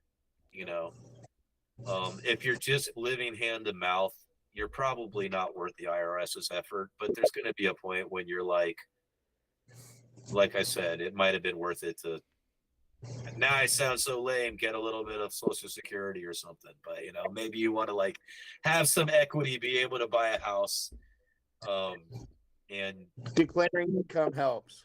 Yeah, that's pretty much the only way it'll happen. So there it is. There's the boring, not fun reality. A lot of us who got into this, I call us the degenerate glassblowers, we got into it because, especially in the moment, like, what were the options? I was making $6 an hour at a cook at a good place, and it was 96, maybe 97 ultimately is when I quit working there. But, to go from your options of that to like, now I'm smoking all day, partying all night, blowing glass throughout, waking up when I want, hitting the fucking lot, being treated like royalty, making money. God, it was funny, dude. Back in 97, you would show up to the lot and we were Northeast, so it was like Philly, it was Albany, Binghamton.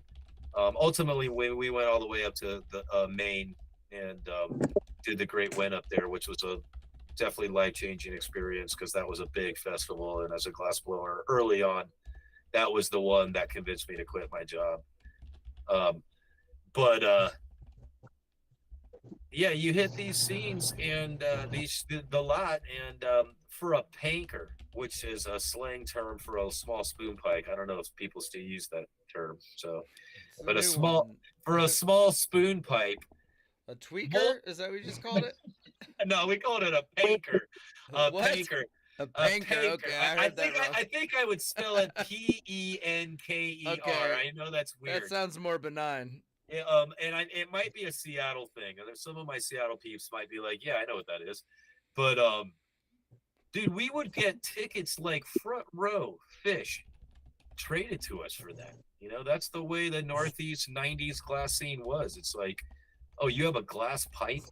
That's worthy of a premium ticket to a fish, though, The very least, you're on the floor, but like often we'd be in the first few rows. It was hilarious, that's like 30 minutes of work back then. Now it's like 10 minutes of work if you are in the flow.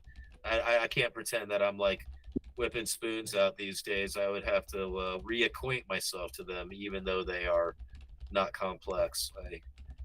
Everything is its own exercise. If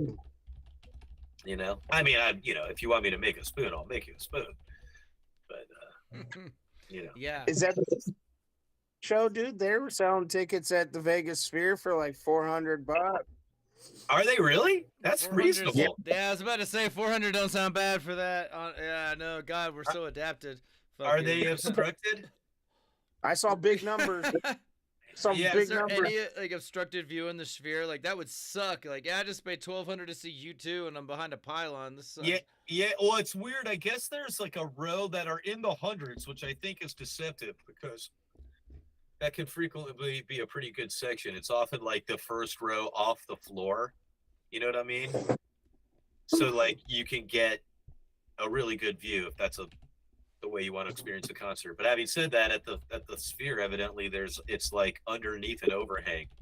So the whole point of the Sphere seems to not be going on. Like you can see the stage just fine, but if you want to look up at the whole Sphere thing, you're looking at a ceiling. You're looking at the row above you. I got you. I'm with it.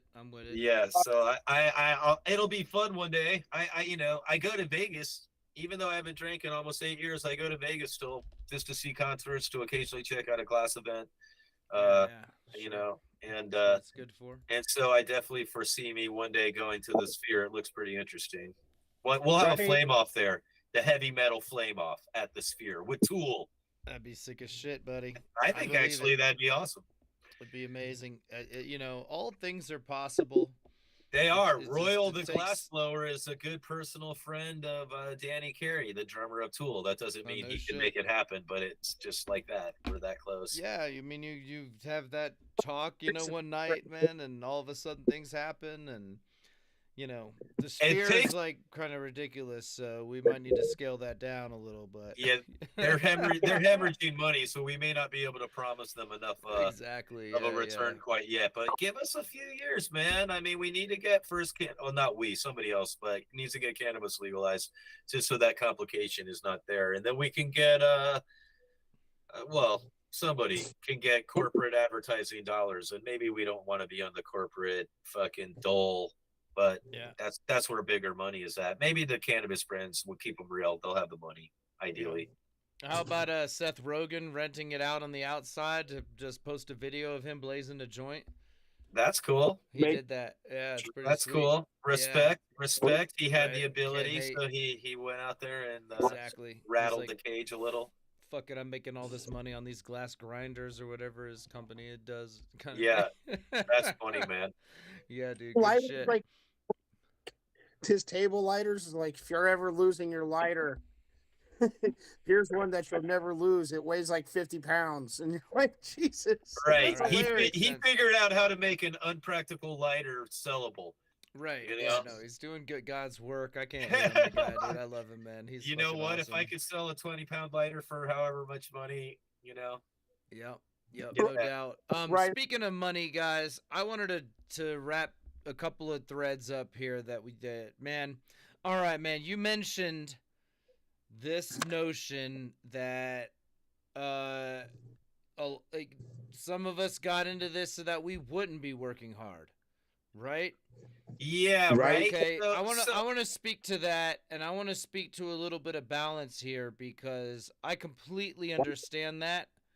And the thing is, like, you don't have to work hard to be successful in this, but you have to work consistently, and you need to treat it like a job. You want to like the one of the major lessons I learned, I can't say over all the years, is that like in the beginning, sort of I embraced the chaos, and it was very liberating, the like live in the moment mentality. But after all these years have gone by, I have to confess that the discipline is going to give you more options in the long run as far as what it is you can manifest for yourself, you know? And that's just as simple as setting your goals intelligently, mapping out a path from where you're at to get there, and then sticking true to that path, you know? And one thing I always encourage with people is that if you are feeling stuck, like, maybe focus on your physical health, because it's something that does help develop discipline, and it also gives you not just the physical rewards, but the physiological ones. It gives you some of the happy juices and stuff. If you feel stuck, you can feel like you're making some progress. But in regards to glass blowing, it does boil down to torch hours. And one thing, I can't remember the artist who it is. He's not a glass blower, but a truth I think all art professional artists will agree with is that if you ever put pressure on yourself to have a good idea, you're really not going to have it. It's going to come a lot more often when you're just in the flow, making what you're used to making, and all of a sudden it occurs to you that you could do it a little differently, and you'll have a different result. And those little aha moments are way more likely to happen if you engage in a lot of torch hours than they are if you're like taking a lot of rips thinking, what should I make? You know, even though I love taking rips and thinking about what should I make. That's a fun thing to do. It's a great part of our job. But yeah, as far as money goes, if money is your thing, I'm not going to sit here and speak from the perspective of someone's made a lot of money, because it's not my primary motivation. I'm also blessed in that I have no children, and I have the beneficiary of more or less, like, I mean, I don't want to out myself as a privileged person, but I do have the beneficiary of my grandparents having passed away and left me a house that I now live in. So it, without a doubt, it helps quite a bit. I still have to pay for property taxes and what blah blah blah, but it's not as much as it would have been. But I would say that if you want to figure out how to increase your revenue, obviously manufacturing something in the United States where it's going to be your highest overhead, and then individually selling those is pretty much working as hard as you can for your money. But in the modern age of social media, if you can diversify what you're doing by creating content, maybe creating a Patreon, perhaps working on a YouTube channel, but doing more with like I'd like to say that if you want to know how to be successful as a glassblower in the modern age, just see what the young people are doing, because they're going to figure it out. They're going to figure out what works the best. And I do feel that, at least right now, maybe it's its own bubble that's blowing, but we're in the age of influencers and social media, which has changed the entire world, that more intelligently incorporating that. If I was to try to be more old school, old fashioned, I would say that through the use of those tools, at the very least, you can build your brand. And by building your brand, you can then apply your brand to what would be considered passive income, which would be like t-shirts or mood mats or things like that, that if you can make just your name and the association with your art something that's desirable and cool enough. And I think somebody actually that is doing a great job of this right now, but also works their ass off, is Bear Mountain Studios, Evan. Oh, dude, I was just gonna say his name. I was waiting for you to shut up so I could say it. I'm just playing. I'm never shutting up. What are you kidding me? No, he's my boy, dude. His studio is right down the road from mine. It's like that's my boy, and he's murdering it right now with the social media. And so he's the quintessential example. He's a great example of literally everything we're talking about. Not just not just uncompromisable work ethic. I have one collab I made with him, and we did it through the mail, but we actually did it for the owner of Advanced Nutrients, Big Mike, and so he paid a hefty coin for this piece. It was not quite 10 grand. It was probably more like 6 or 7, but that's a nice amount of money as far as I'm concerned still for a piece. And buddy. And he basically made one of the headier at the times recycler that he's made using premium RBRs, using premium materials like royal jelly and whatnot. I think he even made it bipolar tubing, so it was like you need to even look on the inside to realize it's like $100 a pound color, and then on the outside it's a different $100 a pound color. But he did an awesome job. He probably did that because I sandblasted it and he thought I could blast through the one color to the other, but I'm like, nah, that shit's thick. But it looks cool if you look on the inside. But then he made he made an amazing piece, and because Mike has the resources and was also intelligent, he sent a camera guy, a social media guy out there that filmed him working on the piece. Then when the piece was mailed to me, he came and he filmed me prepping it up for sandblasting, and they made some content for their channel. But at the time, he told me that he had never experienced anybody with a more dedicated work ethic than Evan, who was working out of his home, so he could kind of multitask with being a father and everything, but put in some serious long, probably 20-hour a day while the guy was there hours, and then came to me and experienced the opposite end of the spectrum. I'm like, no. You're going to need to stay another week, buddy. I'm here for a solid 6 hours, and then I'm going home. But that was a great experience, and that's when he really got on my radar. And at the time, I think he had around half the amount of social media followers that I have, that I currently have, just like a little more than now. And he probably has maybe 100,000 more. He's in the fast lane, and he deserves to be. And it's a combination of factors. I would say that he's easy to root for. He's got a beautiful family. He's young and dedicated. He presents himself with humility, but at the same time, a fun person to be around. He does things with glass, and he shares it with his followers via his social media content that I think a lot of non-blowers appreciate. And that is things like all those obnoxiously large bangers, the kind of stuff where your average lover of glass and lover of dabbing, but non-blower, is like, if I blew glass, I would do this or that. He's doing stuff like that and sharing the experience with his fans. And I think that helps endear him to them. Then he does a podcast. And on top of that, he has products that are well within everybody's price range. Whether you want to drop some serious coin and be Mr. Big Dick, or if you just have like your average stoner's hand to mouth salary, but still want a fucking proper piece, and you're committed, you know, it's still a luxury item, but it's something you can save up for without being told you're making a bad decision. Then he's got something for you, and he doesn't keep you waiting. And so that would be another bit of advice I would give to all glass blowers is, and something that I failed miserably at.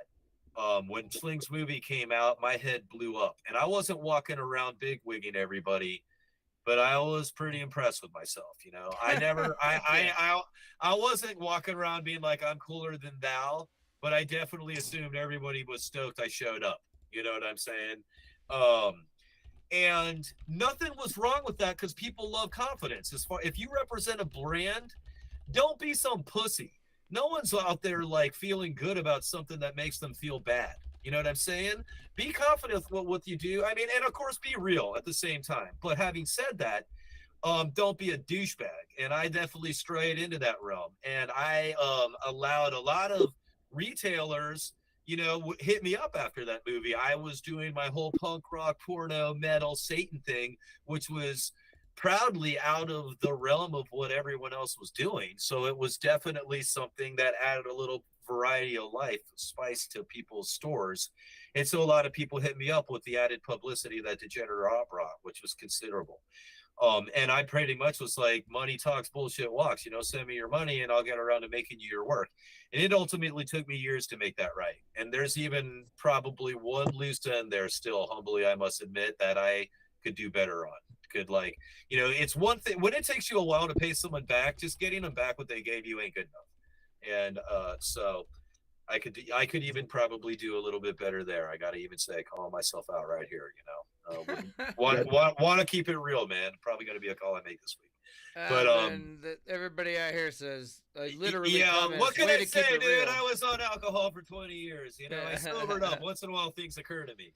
Yeah, man. Dude, that's human, like on real level that like maybe non-glass blowers need to fucking hear, dude. Just like, man, that's fair. Like that comes from a lot of experience with dealing with a lot of clients and then like telling them like it's going to be a long wait and then just kind of really Hail Marying and just trying to get onto the next one and push through it, dude. It's hard, dude, to keep up with that. And that's where the consistency really comes in. You can't, it really leads to a burnout on another level. For people who aren't, you nailed it right there, right? That makes that a lot easier. If you like a lot of us coming into the game, man, we didn't even, you know, I got through high school, but like I said, I got kicked out of college a couple times. I didn't have the discipline to maintain to that existence at the time. And so a lot of us didn't get into this back then thinking we were like embarking on a career. You know, we really were on the anti-career path. We were like, yeah, let's hit the lot. Let's smoke a bunch of weed. Let's party. Let's like basically like laugh at mainstream society and the rat race and how everybody else is chasing each other's tails. And we're over here wondering why they aren't dizzy or why don't they notice it? You know, unfortunately, it was probably also a golden moment where all I had to make was something that was functional and I was selling that puppy. You know, I mean, year number one, after I had some, I should say year number 0.5 to 1.5. It took me a good 6 months to get a competent amount of skills under my belt. I feel like to be able to then make about $1,000 a week comfortably and send that off to my wholesalers. And as far as I was concerned, as a 22 or whatever year old, I was killing it, you know, back in 97, 98. One day we'll get into all the shenanigans that followed that, but like nowadays, I will admit the other thing about back then is I remember getting to Seattle and thinking, who's really actually good at this? Because a bunch of us are doing our best, and it's not that bad. But like somebody be like, you know, even some big names that I won't bring up because I don't want to be insulting would be like, here's a dragon I made, and I'd be like, I can see how you were making a dragon. but it sucks. You know what I'm saying? And I would never say that because what they were making far exceeded any. I couldn't make that shitty dragon. You know what I'm saying? But by and large, your average person would look at this and be like, "This is a shitty dragon," right? Nowadays, between Mike Luna, Skaz, and forgive me, I know there's some other sick dragon makers. They're far beyond, far beyond anything my imagination back then would have conjured up. Like at the time, I was like, "Who are the good glass blowers?" I'm not seeing anything that's really dropping my draw, you know what I'm saying, blowing my mind. Today, my mind is constantly blown. In fact, I'm almost scared to go to champs because somebody I've never heard of is going to blow my mind, and I'm going to feel old and irrelevant. Yep. And then they're going to be like, "Give me a pound, OG," and I'll be like, "Yeah, I'm an OG. That's what I am." Yeah, old dog or whatever. Yeah. It's original gangsta, son. What? Come on, man. Yeah. Back when it was illegal to do this shit. You know, like I said, we had the DEA radar shot. That's when I want to pull my I walk to, to school 3 miles in the snow type of bullshit on the younger generation. I'm like, not only did we not have social media, but I got raided by the DEA. You know, nowadays all you got to do is make an 8-foot bong or whatever. Yeah, whatever, right? I'm just definitely not easy. Understand, especially the younger blowers' frustration because it's not the first time. When things first got legal, there was a bunch of young guns that came in, and I used to talk shit, dude. Especially after Slinger's movie came out, I used to talk shit. I used to be like, "You young guns ain't doing shit that impresses me," and I was even talking about cats like Elbow. Well, those people, they all shut me the fuck up. They changed the game. They showed what was possible, not just with glass as a medium artistically, not just like with what you could sculpt, but what you could accomplish as a career. I mean, let's just face it. Yeah. Elbow is a phenom. He just did a Koi collaboration, which, by the way, I feel like the entire pipe industry is light years behind on. Other than Slinger and Elbow and maybe Hood Rat shit, no one is really pushing. Yeah, my man. He hustles. I think Heady Ditties are the shit, personally. Yeah, same. But and I think all the collectors are sleeping on those. I'm like, get your wallet out, dude. You drop enough on a fucking carb cap once in a while. Get some fucking Heady Ditties and watch this demo and don't burn your eyes out and look good in the process. You know what I'm saying? But definitely 24 more demos. Yes, more. More, you, my man, have already got a channel going on here and creating content, and it just might be, like I said, just a matter as the young guns come into the game. And like I said, this happened when things first got legal. A bunch of them got maybe Perp Skirp's a good example. Got really comfortable making a fucking recycler, which even now is tricky for me being an old dog, and that's as far as I'm concerned, a newer trick. Sure. But you see a bunch of cats come in at that point and they're making chatter. Money's getting dropped. If you're in the right circle, you are not just making money, like comfortable money, you're making cheddar. And that didn't last forever, Some people had to learn the lesson of you need to understand that you can price yourself into a corner. It can seem right now like the money's coming in, but you can milk your customer. And I know you don't feel you're doing that, but you can milk your customer a little aggressively, drive your price up to something that's really only realistic in that moment, and then find yourself in a place where some loyal collectors that drop serious money on your work are now questioning why you're selling the same stuff to someone else for a lot less. So you definitely want to be smart about your pricing. Also, because the real ballers in this game don't do that, You're not, and maybe I say that and a bunch of collectors are like, DWRECK's full of shit, because in all honesty, I don't know shit about the aftermarket. I don't really dip my toe in there and buy a lot of work. And so I could be wrong. I know right now a lot of people are willing to take a lot less than they were taking when. I've seen it, man. I don't think you're talking at your ass. And I don't blame anybody for surviving. But at the same time, I question sometimes people's tactics, and yet once again at the same time I'm right now enjoying the comfort that I'm enjoying. And so really people got to do what they got to do. You know, like I said, I put my energy into the studio here, and that's really for myself.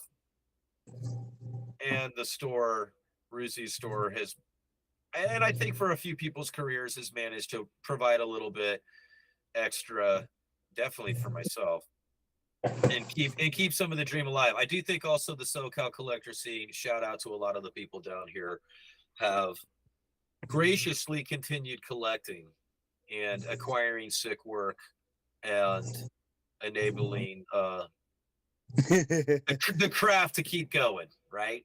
You know, Yeah, for sure. You know, Able, it brings guys, me. What's up? Go ahead, Kai. now I was just yeah. If you hear this, keep enabling us to be artists. yeah.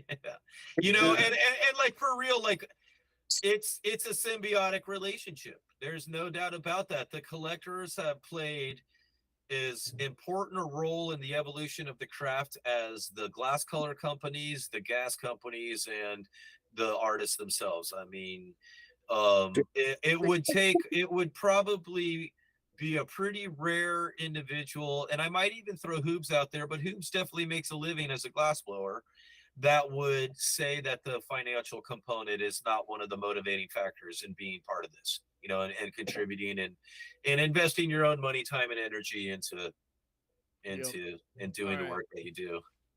There's, you know, I want to speak to what I view as like an undercurrent running through this entire discussion in terms of the fact that, you know, you're in this studio space that you've been able to build and has given you this comfort. I am personally, I took a job, you know, about 4 months ago because I want to get back into a house.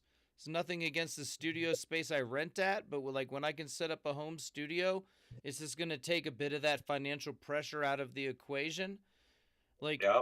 And that might, and that's another thing, you know, like places like the Goosefire, like Glassworks Park, you know, these studios that were 3, 5, 10,000 square feet that had a lot of people in them. And I'm sure, and I know there's still a bunch of them out there, but like they ultimately experience that crunch that the industry goes through too, you know, whether it's financially motivated or it's just a bunch of eccentric individuals that have had enough of each other and don't feel like keeping the ship afloat anymore and just want to jump ship for a little while.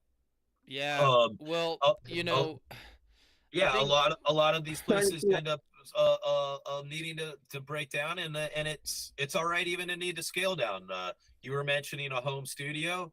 That's a great idea for a lot of people. Where I'm at right now, having an industrial space worked out well for me, but I definitely have a couple renters. We have Bryce made. Bryce was basically used by Rice made this. Bryce is here renting, and then we got Algae Glass here renting. In addition to the bandmates throwing some in, and then Ruzi and myself filling in the void, of which we throw in an equal amount, despite the fact that we built the place out. We get to. As far as I'm concerned, I'm living the dream, and I'm not necessarily waking up and feeling, you know, kicking my heels like I've like. There was a while there I used to feel like I created the whole world, you know what I mean? Sure, yeah, you know, there's a little bit more of a we're surviving now, but I get here and I just pinch myself and say like, yo, bro, you might be surviving, but you're taking dabs, you're playing guitar, you're blowing glass. Okay, and you're forging your own path, you know? Well, here's the thing, and that's where I want to get to, is that like, if you're in that position where you're struggling and you don't have your own space to create, that like something has to give, and it's not to say that you can't make it work in a scenario like that, especially if that's your full-time gig, but if it's not, especially, it's like so hard to make it work. I think there is really something to be said for especially if you want to make this work right now in this time. It's a cooling period. This industry isn't going to die, but it's a time where the men are going to be separated from the boys. And if you're not already like established, you need to be working hard now. You need to be either working incredibly hard to build yourself on that social media stuff we were talking about. You either need to be working hard toward building your own space so that you can create freely, offer it to others, what, it's just like it's a time where that attitude about like I'm gonna treat this like a vacation, that's over. Maybe it'll come back. Yeah, I don't know. That's not a very realistic. And let me just tell you this. I mean, even people have, Hoop specifically being like, it's amazing you made it this far, Derek. And he meant that affectionately, but just the slacker mentality. Yep. And I'll say it as the guy that I think I may have pushed it the hardest, man. Yeah. Recovering slacker. Exactly. But you don't want to burn out. You want to use your energy wisely. You might want to always keep a little in the tank because you never know what you're going to need. But at the same time, what you will find is that if you try a little bit harder, maybe just a little bit every day, it makes it all a little easier in the grand scheme of things. And exactly. And like so much of it is in our head. So much of this game is in our head. So much of when we're making something, it's in our head. It's I mean, you got to have the muscle memory. You got to know what you're doing. You got to be patient and everything. But a lot of it really does boil down to mind over matter. And if you are in a rush to achieve a certain level of social media fame and status, that may never happen. That may never happen again. But if you want to build a local community online and in your actual physical community of glass and cannabis heads, if you want to provide service, like just to say it, not a lot of us like to repair things, but if you put it out there that you're willing to repair work you didn't even make, you'll probably have a lot of demand for that. And in the grand scheme of things, you'll develop a lot of skills there. That's a really practical example of the way to connect with these local communities, dude. Great example there. Fuck yes. But really, actually, to bring it back to Evan and Bear Mountain Studios, like what a great example right there. Combination of work ethic, a combination of access, a little peek behind the curtain with his social media. Having the products. I mean, it doesn't matter how cool DWRECK was. If people wanted DWRECK and I'm like, yeah, I'll make that for you, and it never happened or it took forever. Eventually, the energy flips. Even if they didn't pay anything or down payment or anything, they're still like, fuck this dude. So you want to be able to, when the person is there and their interest is focused on you, and they want to throw their money your direction, you want to be able to throw them the piece back within a timely period to make them get the best experience and to continue to grow your brand in a positive, meaningful, authentic way. And also not to bullshit yourself, because when you procrastinate in the grand scheme of things, you're really just lying to yourself. And in the end, what's the most important thing about life but keeping it real with yourself, right? So it's one of the things you have to figure out over time, but it is what it is. Hell yeah. All right, buddy, we had a Ithaca question. I love it. Scroll up to find it. Where'd it go? From my boy Norm. Sorry, I'm trying to find it. God damn it. He was asking. Okay, here it is. Do you remember the band Perfect Thyroid from Ithaca? Perfect Thyroid. Now, I want to say yes, but what might help a little bit would be, were they active before 1997? Because I left Ithaca in December of 1997. So if they didn't even exist before 97, then I'm full of shit and I've never heard of them. But Ithaca, to its credit, had a decent music scene. It was a few hours outside of New York City, and my freshman year in particular, there was a club there called Max's that seemed to have a really quality, or at least well-connected owner and or booker that got a lot of amazing reggae and metal and punk and hardcore acts that were obviously playing in New York City, but would tack on Ithaca to the tour route. So a lot of cool music did go through there, and consequently, there was a rad local music scene.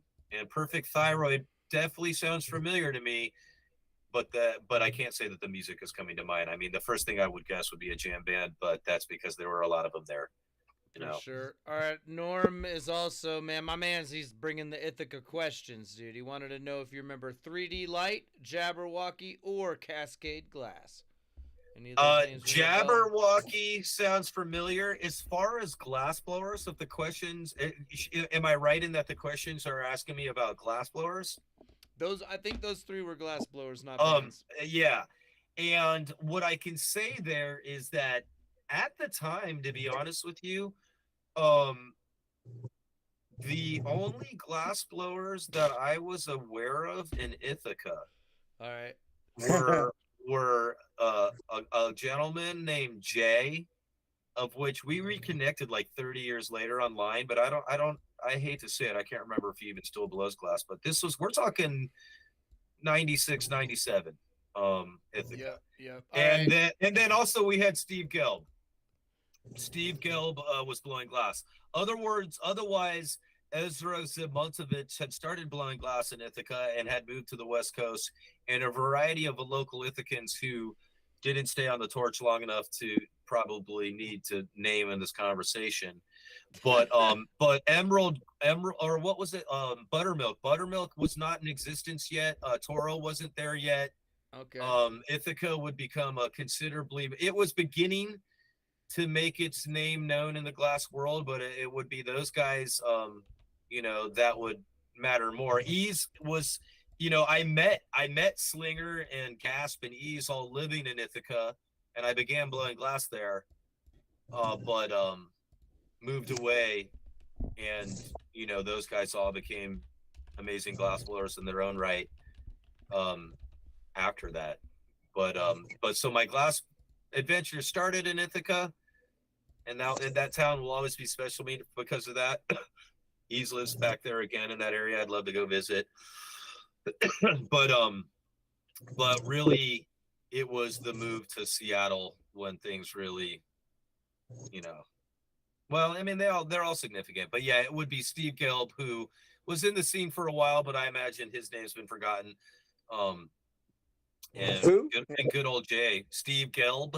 I don't know if anyone knows, but and then Slinger and myself, but we were unknowns at that time.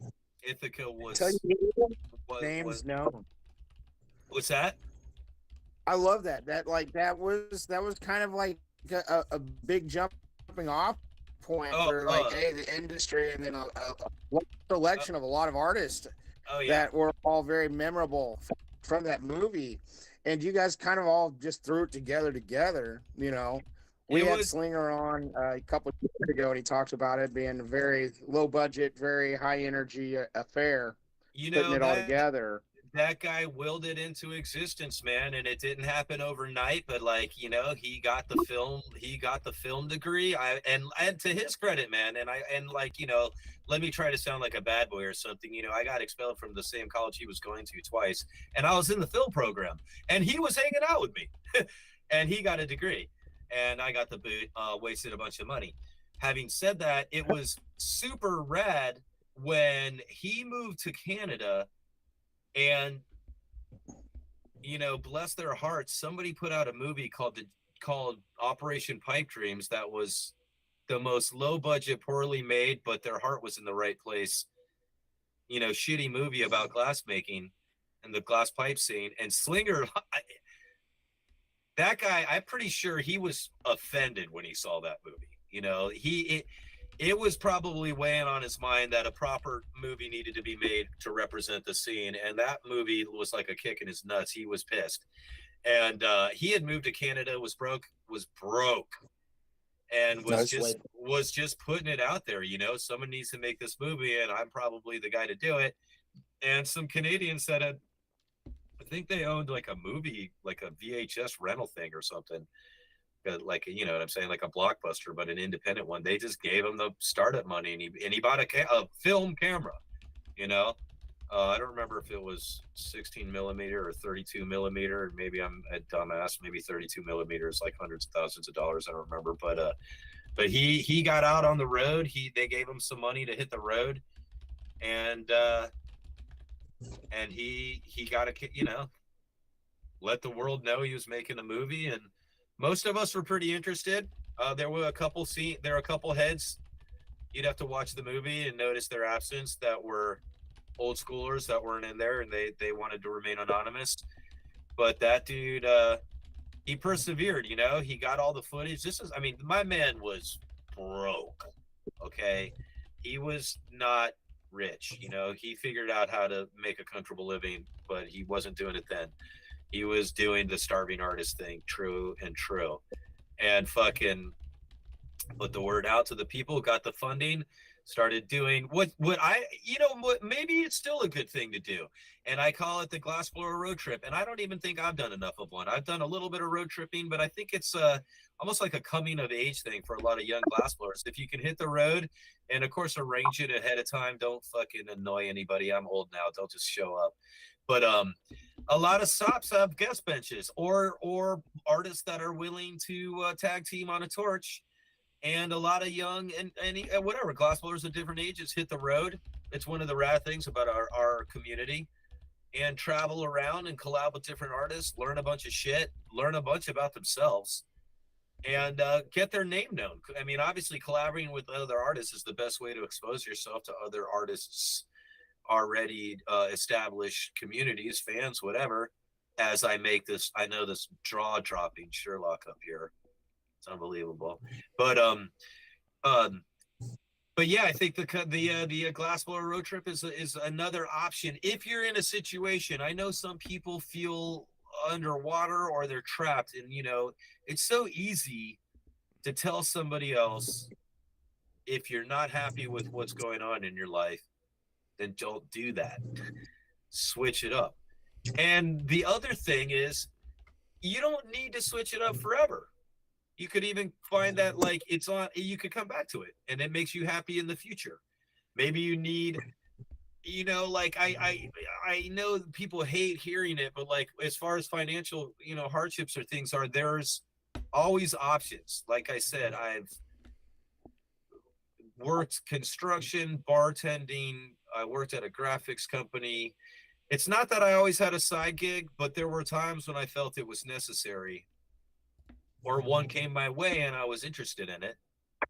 And I explored that. Most recently, I worked at a dispensary for 6 months a couple years ago and thoroughly loved it, except the pay was dog shit, just to be honest. And it seemed like my options as a glassblower were better. But talking about cannabis, talking to customers about cannabis, there was things I learned from that experience that I enjoyed. Once in a blue moon, and that was a part-time gig, whatever. I took a class in graphic design because I felt like going back to school, and I was doing a lot of Photoshop in regards to sandblasting, and thought that I could expand my knowledge there, and that turned out to be pretty cool too. There's ways to get the government, if you want to try school out, to minimize the costs, if not get on some scholarships or some grants or whatever, but you got to jump through hoops. So if people in the end want it to come easy, that's where the bad news comes in. The easy makes you lazy. I know from personal experience, and it ain't gonna always be easy. But the good news is, when you just apply a consistent level of discipline and commitment to what you're doing, what seems difficult doesn't continue to seem difficult. Yeah, reminds me of that Ryan Fitt, man. He made a great comment years ago, and it was so good we printed a sticker of it. I still have that sticker. Yeah, and I forget the exact quote now, so I'll just paraphrase, but he was like, yeah, well, if you're not feeling it, go get that job at Taco Bell, and you'll be feeling it again real fucking quick. Right, and Ryan's a great example of hardworking work ethic and talent. He and belief. And you can never. It's easy to say you need to believe in yourself because your limits are actually determined by what you believe you're capable of, right? And so one of the things I love about Ryan, honestly, is how he will, having never done something, already be pretty confident that he can do it, you know, and he's told me some pretty ambitious projects that I believe he can pull off too. He needs the proper funding and some trial and error and some research and development, but he'll find the path to get to the end result that he's looking for. But he also, like, I mean, when you talk about work ethic, that dude converted his home, and I'm not like, you know, there's shop dogs where you might rent an industrial space and sleep there. That's definitely one level, but that's usually more of the, I'm into this life, but I'm not into the, you know, I'm minimizing the overhead a little, and I kind of like the grimy side of it. Versus Ryan, for a while, that, as I understood it, had converted his like home into, you know, a glass blowing studio. You walk in his kitchen, it's a cold working studio. You know what I mean? You like, it's like, and I don't know even if he had a living room anymore. It was probably the shipping receiving department, you know? Yep. I did it too, man. My dining room was my glass studio, and I had a saw in the fucking kitchen. It was kind of ridiculous, but and you know, it makes it possible. And like, I'll even say having a rad studio, but still living about 7 or 8 miles away. You know, there's times that I feel good for the day, like I'm not trying to kill myself, and I get home and I have a dinner, and then all of a sudden I'm like, oh, you know what? If I was near my torch, I could probably produce a few $100s right now. Yep. And I agree. That adds up. That adds up. Even if the customer isn't in the wins, having the product, you know, I mean, hell, that's one of the biggest mistakes I've ever made is don't make to order, you know, have product on hand. People and like be proud of what you've done. Like, it's so easy for us to look at what we've made and be like, here's what I don't like about it. But nobody that's buying your work wants you to tell them why it sucks. They want to feel like down, dogs. Write that down. They want to feel like they're not getting ripped off, and you shouldn't rip them off. You know what I'm saying? And so there's transparency, but also don't overlook yourself. You know, the rest of that fucking, maybe that one weld's got that lumpy part. As long as it's structurally sound, I'm not. You know, the next one's not going to have it. But you don't need it to be the first thing you point out to the person. You know, maybe point out the sick marble or the sick reversal, or like, you know, they might have made a request and like confirm with them or express to them that you were stoked how you were able to, as far as you were concerned, realize their vision to the degree that they requested you to do that, you know? And that would be something else I could see a lot of artists being stoked about. It's not that you're like, I'll make whatever you can think of, but maybe being like, here's my wheelhouse. How would you mix this? You know, if my bag of tricks was your bag of tricks, what would you do with it? And maybe I'll try that out, you know? And selfishly, I've done that when I taught classes. You know, I've taught some sandblasting classes, and I've taught some usually flame working 101, nothing too intensely complicated, but you know, almost every time someone hits me with a question where I'm like, that's a great question. And that triggers some idea, you know, that I may have never had, you know. And in regards to my pendants and my heavy metal aesthetics, a lot of times it might be something like, hey, have you tried an Ouroboros? Yeah, I hadn't done that yet. That is cool. Or have you done an Eye of Providence, which often goes with that? Hey, you know what? I connect with those symbols myself. I'm going to do that, you know. Always learning, right? Always keeping yourself open. If you let the ego get too big, you're not paying attention sometimes, when somebody who you think you shouldn't pay attention to is actually being enlightening, right? Yep. I see it. Yeah. No need to get in the way of a good story kind of thing, you know? Like that it is easier for us to focus on the most negative thing, and I think a lot of us are maybe a little too honest in that moment with, you know, a buyer or whatever who doesn't really give a shit. They weren't looking for perfection. They don't want it to look machine made. And it's not about pulling on anybody. It's just about like being proud of what you do, not cutting corners, but also understanding that we are to a certain degree perfectionists, but incapable of perfection. Because no matter how perfect we make it, it's now made it mortal, and now we can perceive of maybe even better, right? And so, you know, allow the customer to feel like they got a good deal. Don't come at them with, this is why I don't like this. Maybe come at your fellow glassblowers with that. That's okay. Right. Yeah, it reminds me of something Emilio Santini said back in the day, dude. Legendary Murano flame worker who has come over, and we've talked about him on the show because I think he's tremendously influential and kind of underrated for that influence. He taught a lot of people out of VCU who are just absolutely murdering it now. Wait, did he in Virginia? Absolutely, man. That is amazing. I don't know if you know, but out there he taught a ton of people. That is rad. I don't know if you know, but I went to high school in Virginia. I was in Northern Virginia, but where'd you go, buddy? I went to West Potomac. I went to Oakton High in Fairfax County. Yeah, I was in Alexandria, buddy. Yeah, we were near each other, and of course, no shit. That's crazy. I'm ancient. I'm 88 to 92, and once I moved in 92, okay, I never came back. Yeah, you're a little older than me, man. I graduated in 99. I just turned 43, so yeah, you were a little ahead of my time, so yeah, that's why we maybe never crossed paths. But it Gen X, Gen X in the house. Yeah, what a cool area to have those formative years in, man. You have DC right there, Metro right away. Like I took a trip back to DC. Maybe last winter or the one before, and it was rad. I also went to my high school and smoked a bowl in the woods by my high school for old time. That's funny. I'm glad I didn't get caught. That might have been weird, a man in his 40s smoking weed in the woods by the school. But it was well after school was in session. Yeah. And it was a group of us. It was like my homies from high school, the 4 or 5 of us from high school we were the ones that would have been smoking weed in those woods back in in 92. Right. But yeah, did you find any young bucks doing your life or whatever? No one was in the woods. We did get stopped, but it was innocent enough. You got stopped in the neighborhood.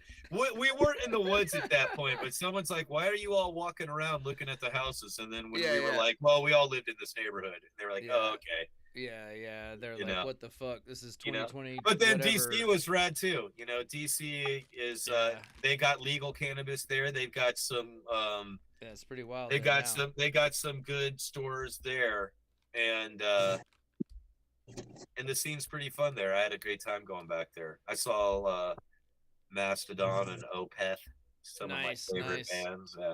Yeah, I remember last time I drove through there after things were like decriminalized or whatever. I was with a friend. And I was just like, hash on the dash, and I just slapped that. Oh hell yeah!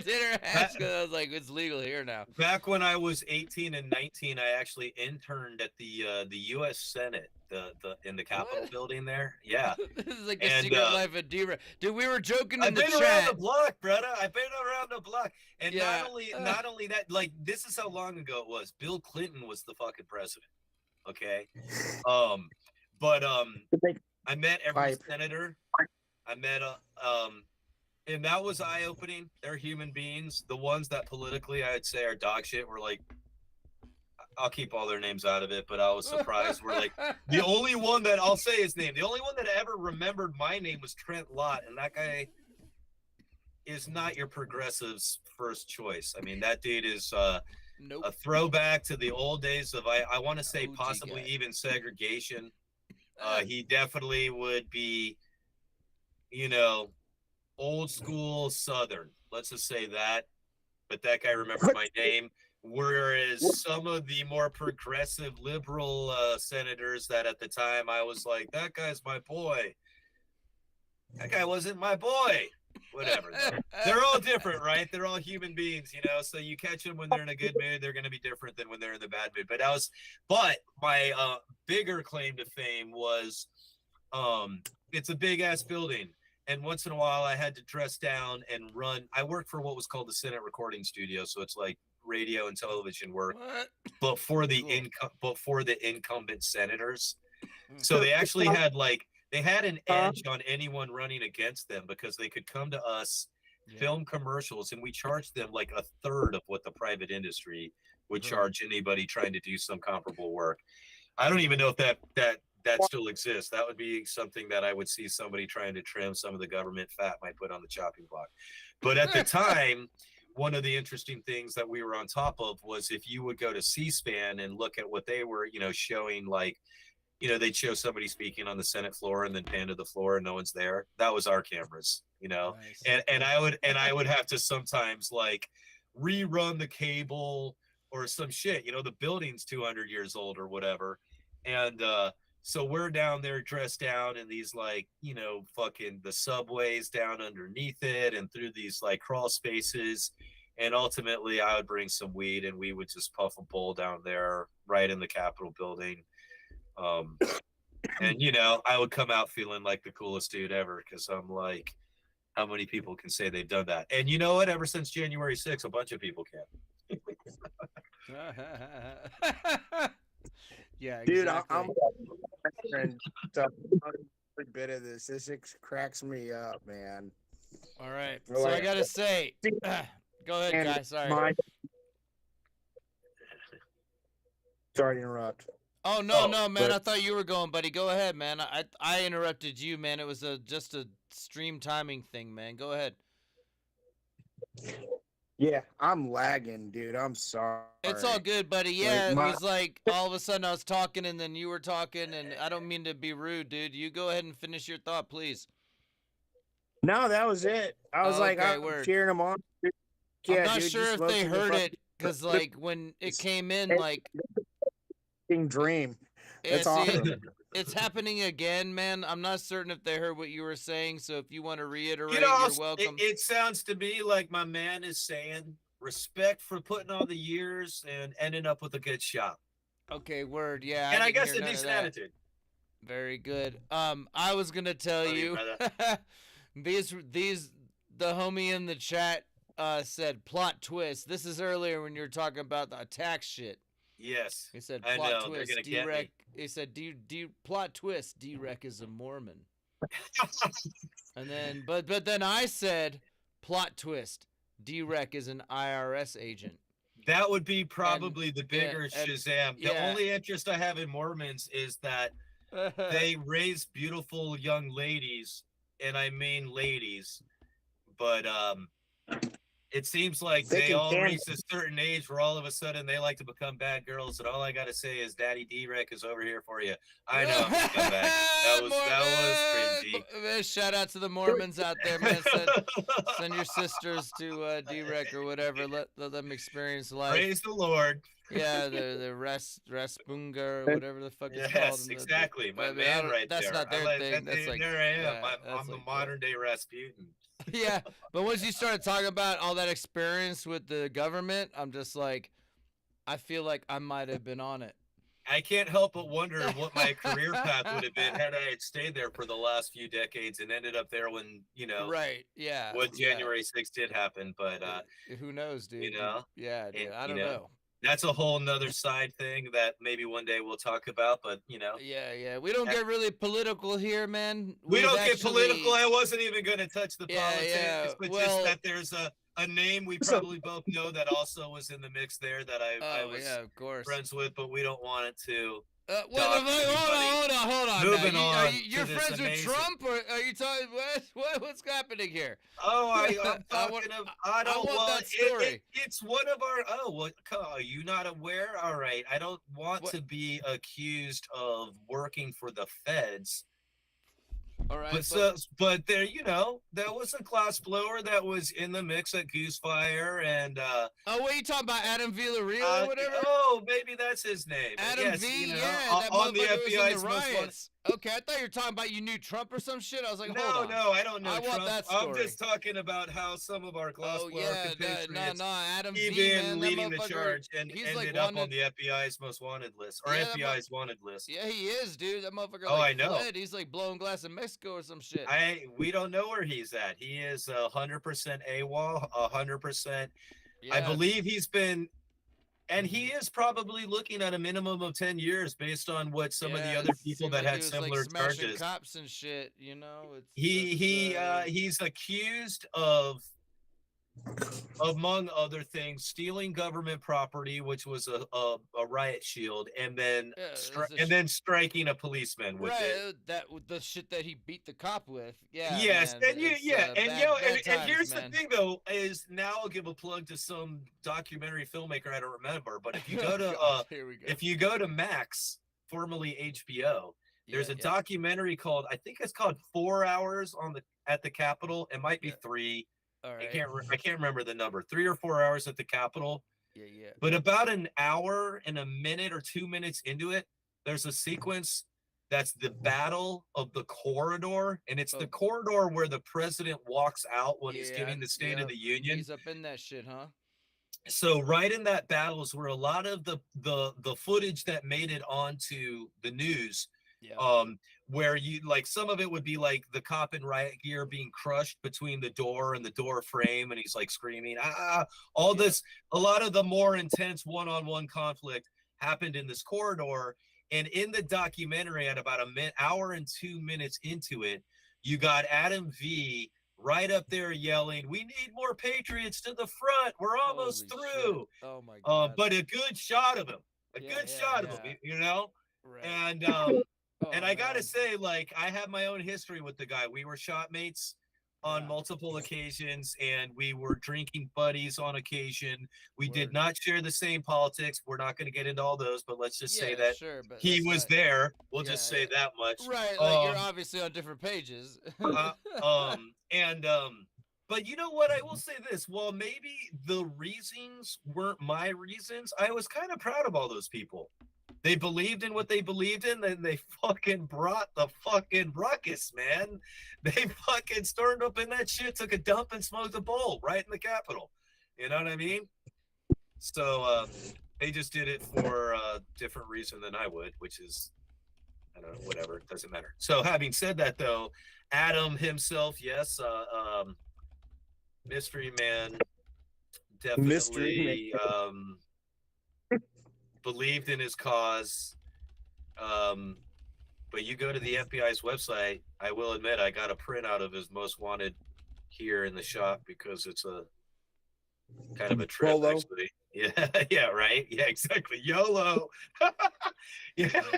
All right. You know? And I do just want to take a moment to reiterate that Torch Talk is politically non-biased. Not political, but we have had one presidential candidate on the show. Interesting. This is an old episode. Who was it? Was it like a weed celebrity, or did you get somebody like? No, I mean it wasn't Joe Biden or nothing, but it was Vermin Supreme. Oh, word! Excellent. I know Vermin Supreme with the boot on his head. Exactly. And otherwise looks like me with a boot on his head. Now that I think about it. And we actually had a fascinating talk. We talked, I think, maybe more realistically with him than you ever get out of him in other media formats. That's awesome. You know, and you know he talked about why he does the whole shtick with the boot and the ponies and all that, like as a real human to us. It was honestly fucking amazing. And he strikes me as that type. He strikes me as a creative, albeit eccentric, but not insane, not stupid, but passionate person. And that's rad. Respect to you for providing that platform. I'll have to check out the episode. Dude. Yeah, man, we'll have to relink that here, and but yeah, what a crazy moment in this Torch life.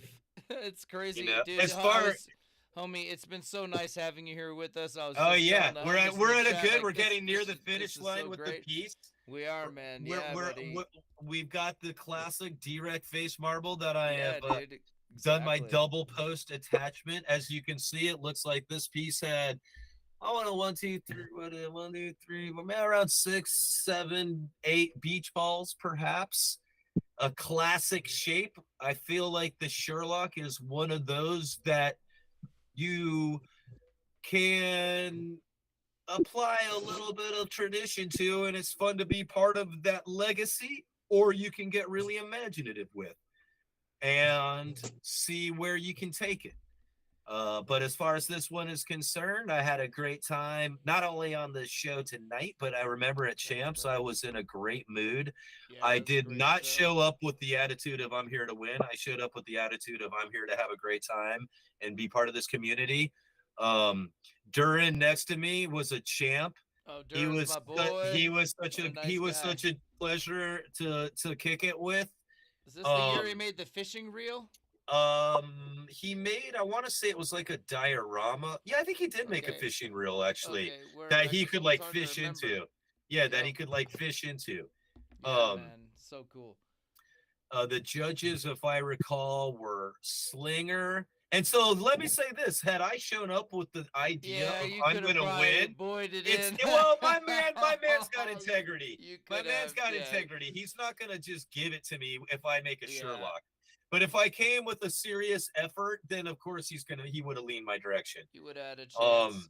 But I was happy with what I was happy with what I did. I wore my rainbow ghost shirt, and then I made a pipe that matched it. I just made that connection, but I'm going to say that was all intentional. Yeah. I mean, this is day 2, but you know. You remember the cat? It was in your laundry. It was in your suitcase. So exactly. I mean? Look at that beautiful face marble. Yeah, that shit is sick as hell, buddy. You know, that's a whole nother. That's another episode. I've been doing those since the year 2000. Yeah. Came up with my own little technique. Sure, recently started teaching them to other people because I've decided. I was about to say, man, it seems like something you teach, dude. Like honestly, like. Yeah, I by my own slacker mentality, I'm like, somebody else can grab the torch and let's see what they got, and then I'm gonna bite their style. I'm gonna be like, hey, that's a good idea. I'm biting that. And I got a bigger name. as the like documentarian, I'm just always a little concerned about this notion that somebody wouldn't take a class because they learned something from these videos. And, you get a lot more from a class. You network with the other students. You get on the radar of the artists themselves. And and if you are a particularly talented person, then that's huge. I mean, there's obviously different levels to all the classes. So if it's an advanced class and you've been busting out and you got a lot of belief in yourself and you do have skills indeed, and you take a class with somebody that you hold in high regard, and it might cost you $1,000-$2,000 even. But if you got skills, man, there's a good chance. Coil's a great example. He'll collab with you. You bring something to the table, and if you bring enough to the table, look at Avatar. You will be not just somebody that got a collab in. You'll be in the conversation. You'll be in the mix. Those guys want to work with equally talented and driven people. And if you can rise to the top, and obviously the early hours in my life, but if you burn the candle at both ends, you're going to find that, you burn out quicker.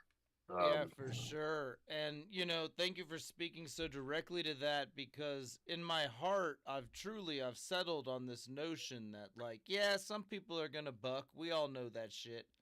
But, like, an hour or two and having had a chance to hear their voice and, connect, I genuinely believe that, like, on balance, this is a super beneficial thing. It's just always something that's been on my mind. I never want to undermine an artist, and that's why I mentioned it when you mentioned, like, the thing you're teaching now. And I'm just like, hey, man, we don't have to share everything here. That's never been the point. The point has been to document what people are willing to share and what's, happening at these incredible moments like this. Yeah, I'd say... I mean, dude, you're entirely respectful of that. You are definitely not somebody that's like out for cheap thrills either. You're not out here trying to generate unnecessary controversy. In fact, you're obviously trying to avoid it, because I had no intention to get political, but obviously, that one particular topic is. And we courted in our own ways, man. Yeah. I can't deny. You're being too kind. And let me also just say this, without getting political. Like the imagery that I enjoy, but that's because I grew up listening to heavy metal. So like, I grew up during the original Satanic Panic and things like that. Like I'm immune to it. I go to a concert, I see so much satanic imagery. To me, it's just like horns in the air. Let's fucking headbang. But for some people it generates fear. For some people it may even be a hate symbol. And in particular during, the pandemic years when things got pretty fired up, I got some intense hate mail. I mean, I got hate mail that wasn't just I disagree with what you're doing. It was like, I want you to kill yourself. You need to start looking over your shoulder. You're an evil person. You're a threat to society. You're a threat to people's children. And I'm over here legitimately, like I said earlier, relating to Jack Black more than Richard Ramirez. Like I'm like, to me, the joke is obvious. You know what I'm saying? Like, And yeah, I will admit I'm highly critical of organized religion, all of them. They're all bodies of hypocrisy. They exist to control people. And I will say that to the day I die. But I'm not opposed to people's individual spiritual preferences, you know? Sure. And I'm not going to deny the community that even the religions themselves are part of. You know, there's a history. Sometimes. You know, exactly, 100%. Even the religions I disagree with, that's the part that will impress me is they have each other's back. At least some of them. Mormons are a great example. You know, and I think the faith itself is ridiculous, but they have each other's back. You know, but that's also a thing that I think's been rad about being a piper, is the taboo nature of the pipe itself, the spiritual nature of the pipe itself, and the fact that I can then use it as a canvas or a megaphone to challenge certain conventional ideas, like when I would put satanic shit up there just to challenge religious spiritual conventions, or I would put on porno shit. And that's partly because I wanted more poontang, but also because I'm like, why is this taboo? And look at me now. I was a prophet. Now we live in the age of OnlyFans, where what I was doing, that ain't shit. That's normal now. You know?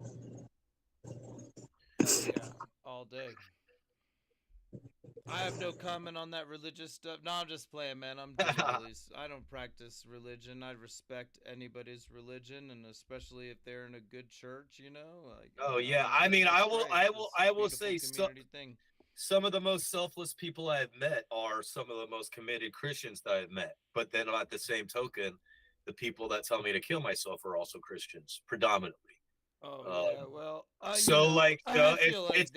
how people choose to apply their faith. You know, not all Christians. Some of them are like, I'm going to go to Africa and build an orphanage, and then indoctrinate the people there in a bullshit religion. And some of them are like, I'm going to be in America and buy a bunch of guns and hate on gay people and immigrants. Yeah, you know, it is what it is. It's rough out there online. I've definitely dealt with. Send your hate mail to DWRECK Glass. Not to Torch Talk.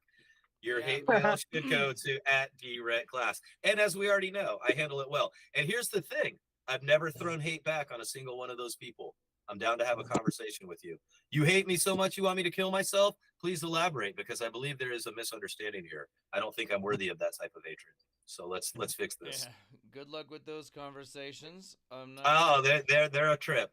I know. I mean, it's like I've tried at times, and the older I get, the more it's like you got to draw a line between like mental illness that drives you to tell someone else to harm themselves, and somebody just having a bad day. You know. And you know, I can deal with one and not the other. I got to. One of the revelations I also had is one person can be really loud, and they can actually have 3 accounts. So it takes a second to realize, wait a minute, the language here is way too similar. Yeah. And then you realize you really just got one dedicated hater with 3 burner accounts that are coming at you hard, you know. And yet at the same time, can I just say how refreshing the hate is? I mean, you know, when you make provocative art, you want someone to see it, right? If no one's noticing, then it's a little bit like what else can I do? You know, but as soon as I get someone over here freaking out, then I'm like, now you got to listen to me. Ha.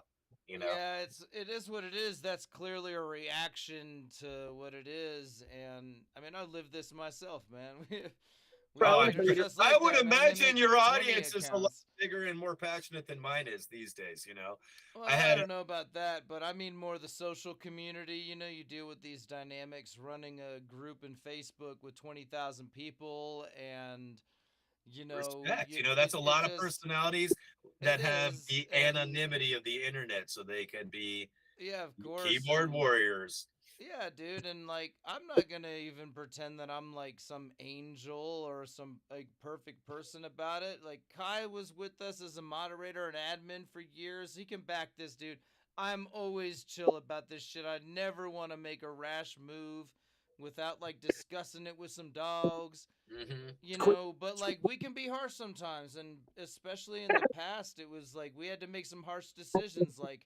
Is this person who already fucked around twice gonna keep fucking around, even though this one might be a little questionable? Oh yeah, you know, give people a long leash and then give them a heads up. maybe leash is too derogatory, but well, you see, that's the other problem there, though, is that like I'm not saying I don't still do it all the time. I still do It's hard. it, but like, yo, when you actually reach out to I did notice people, the rainbow in my pipe. Sorry, I just interrupted. yeah, but like when you reach out to people who are having that bad day, I'm not trying to say they're bad people or anything. I'm not trying to like cast them in that light. When you reach out to people who are already on tilt, it's like a recipe for disaster. You know, they're not always open. And if, maybe that was Galaxy.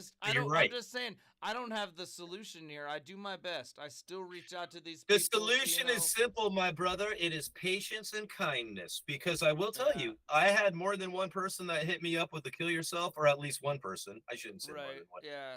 Where I just patiently responded to them, and at the end they said I was wrong about you. And so I got to say, well, that is I should have bought a lottery ticket that day, right? It doesn't always happen. It doesn't always happen, but it's not impossible, man. It's not impossible. So shines the light in a dark world.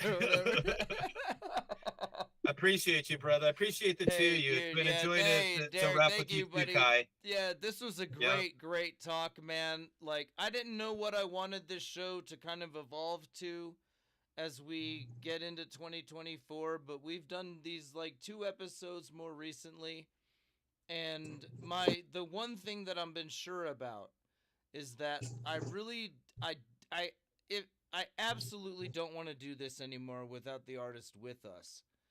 Oh, I can imagine. It's so important, and like oftentimes here we have ended up talking about everything but the demo. Yeah, right. Sorry, dogs. Like, we've already talked glass, and we focused so goddamn hard on the demo. Conveniently in our demo, and conveniently in my demo, I made a pretty it's a Sherlock. It's got a few beach balls. Right. But there were actually a lot of cool moves there. Where in the past, if it had just been me, Kai, and like a homie or something, we would have nerded out about all the little moves you were making. You know, using that marble mold to like reinforce the shape of the Sherlock. Right. There were many, like talkable moments there, but like I just wanted to say that like I've never been happier with the direction of this show and the community itself. I would also, it's done a lot of the work for us. You can't call anybody names anymore. They just click you. I don't even see it anymore. Yeah. That's awesome. They do the bad cop job for you. Everything is really mellowed out on that tip a lot. We don't really seem to have as much of the bullshit, and it's not even about that. It's just that I personally have been like, where exactly are we going with this? Like, what is truly the most fulfilling way for me to present this content? Because I'm passionate about the filming and the actual visual documentary being, as perfect as possible. Obsessive. But it's just like, how do we present it from there? And you do deserve, and I'm, you got your sponsors, but to try to figure out how to monetize to the best of your ability, and that might just be growing the YouTube channel, and that doesn't mean to cheapen anything, but having been involved with multiple festivals, I'm one of the advocates for the promoters. People will be like, the DFO's getting expensive, and I'm like, throw an event. None of you motherfuckers will throw an event. You think the DFO's easy to throw? And these fools okay, maybe this year they even made, or last year, whenever, maybe they made some money the last couple of years. I guarantee you they didn't make it every year. You know what I'm saying? So the fact that like you do something in the beginning because you are just passionate, just because it's a cool idea, but eventually it's tough to always have your heart and 100% into something because it becomes just a labor. So you have to have something coming back to you to make you feel, and that could be a combination of money and just respect. I would think right now that you would probably get a little bit more reception from some of the established artists because people's belts are having to get tightened. Yeah, and it ain't gonna hurt. Come on, Torch Talk. I don't want him to do it under duress, though, dude. Make it an option. Make it an option. Present your idea, especially if you have it in connection with something you have already filmed them doing at Champs or whatever. They're generally down. It's not a hard conversation. It's just There's a degree of it's hard to bug narcissism involved people, in this. You want to talk about yourself. You like, Of course. I say that, and then I can think of like people like Elks That Run is he's rad as fuck, but he's one of the quietest dudes you'll ever meet. So I would not advise him to go on your podcast. Right. Yeah. It's got but I guess I'm the opposite. I'll definitely talk quite a bit, but I would think right now that it would be smart, because the other people that promote us well are other blowers. They're the ones that are like, oh, I mean, give me a break, dude. Who the fuck's ever heard of DWRECK other than another glass blower? And that guy might be like, oh, that dude's the OG. And now right away, some stoner's like, oh, okay, that dude, I should know about that dude. And so if you're on Torch Talk more, then you're on the radar of the blowers more.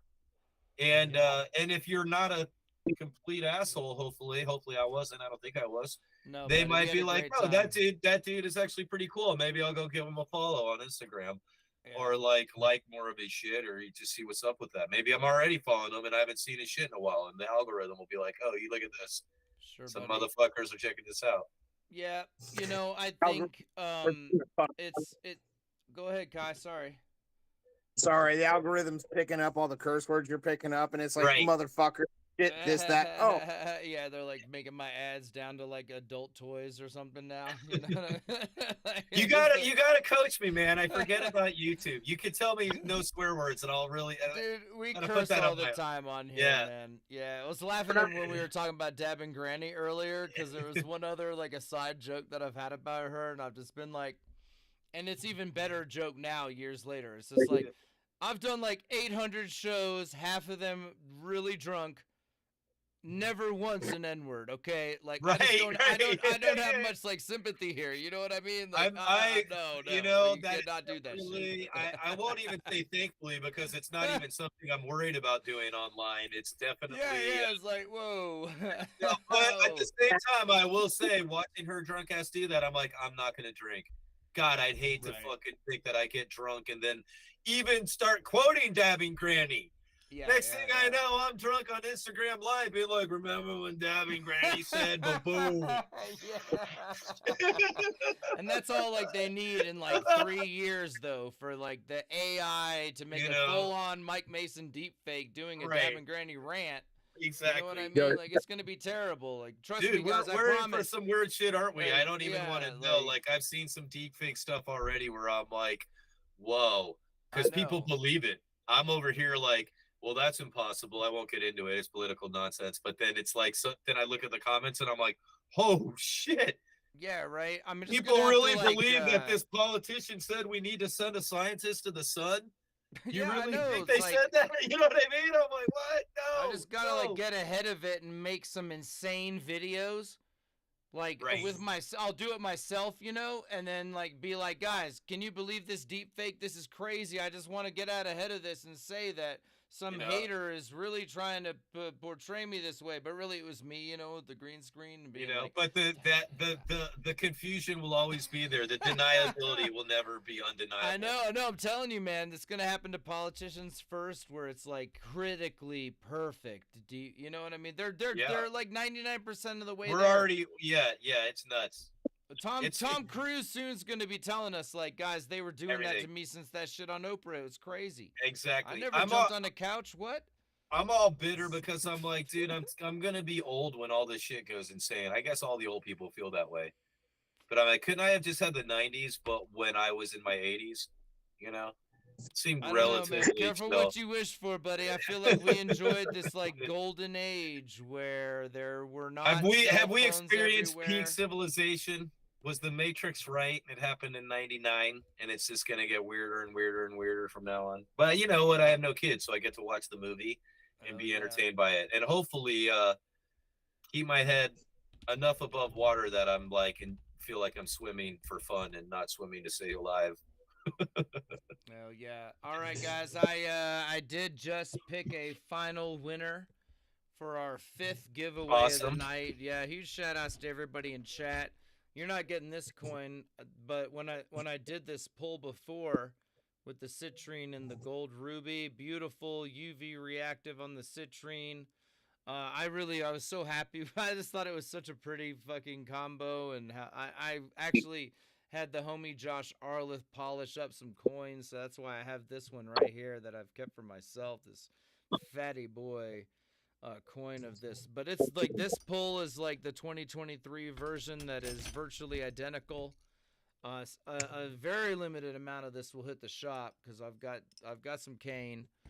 But you know, most of it I've saved for some fun eye canes because they sent me some weird shit, like sizes, not what I was expecting honestly, but whatever.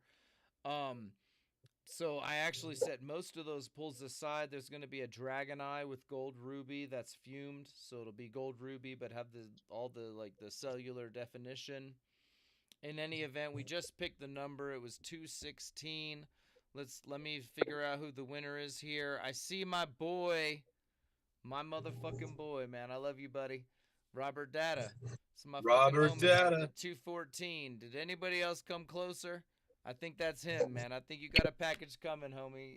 You, my man. I appreciate you. God, was that this year? That was last year that we stopped and got to see you, man. It's been too long, actually, but that was one of my highlights of last year. My fucking brake fell out, and I had to get my car fixed on a road trip, and I was like in Torch Talk, like, yo, who's in this area? And it was one of my best dogs, man. One of my favorite meme makers, and just a great dude. That's some good shit. Hell yeah, shout out to my man. What's up? And even right now, dudes, like anybody who won this shit tonight, you're gonna get some of his stickers because he sent me a bunch to put into my packs for y'all. I'll send you a whole boatload of stickers. Oh hell yeah, dude! Please do You that. can add shit. to your collection to the That'd be giveaways. awesome. Excellent. Well, I just wanted to wrap up that giveaway and figure out who won, and that's actually awesome, man. Awesome opportunity to give my boy a shout out. Homies, I hope that y'all had dank holidays. I hope that y'all have an awesome new year. I hope y'all can go into 2024 with a positive outlook. And like I was, like, you know, like I've been harping on it since the last show. It's just, you know, be open to new opportunities. These things can lead to doors and awesome things that you never even saw coming. Don't be scared. 100%. Like, And know that also the dark times will make the future bright times that much brighter. yeah. You know, the hard times have made it so it's easier. Every there's shows when I crush it and I'm on top of the world. You know, it's the perspective is golden. You know what I mean? You ain't always on top, but you're always learning. You know, the dark times are always providing a lesson, and they make the bright times that much brighter. Well said. Well, I think that's the best place to end it right there. Homie, thank you so much for joining us. I'm not kidding. So I was getting at earlier, I was like, I didn't know where this was evolving to, but it seems to have evolved into much more of a beautiful conversation with these artists, less focused on the demo. That's there. We can talk about it. People, you are welcome to ask questions, but I really, what we just did tonight and what we were able to do with Hendy shout outs, you know, that's exactly where I wanted this thing to be as we close out 2023. And I'm so glad you guys could join me. Kai, I'm so glad you're here with us, buddy. You're the best. Appreciate you, man. Shout out. All right. Y'all have a great night. All y'all out there, I hope y'all have the best New Year's. And like I said, I hope we can all just roll into 2024 in a really positive way. Much love, homies. Peace. Respect.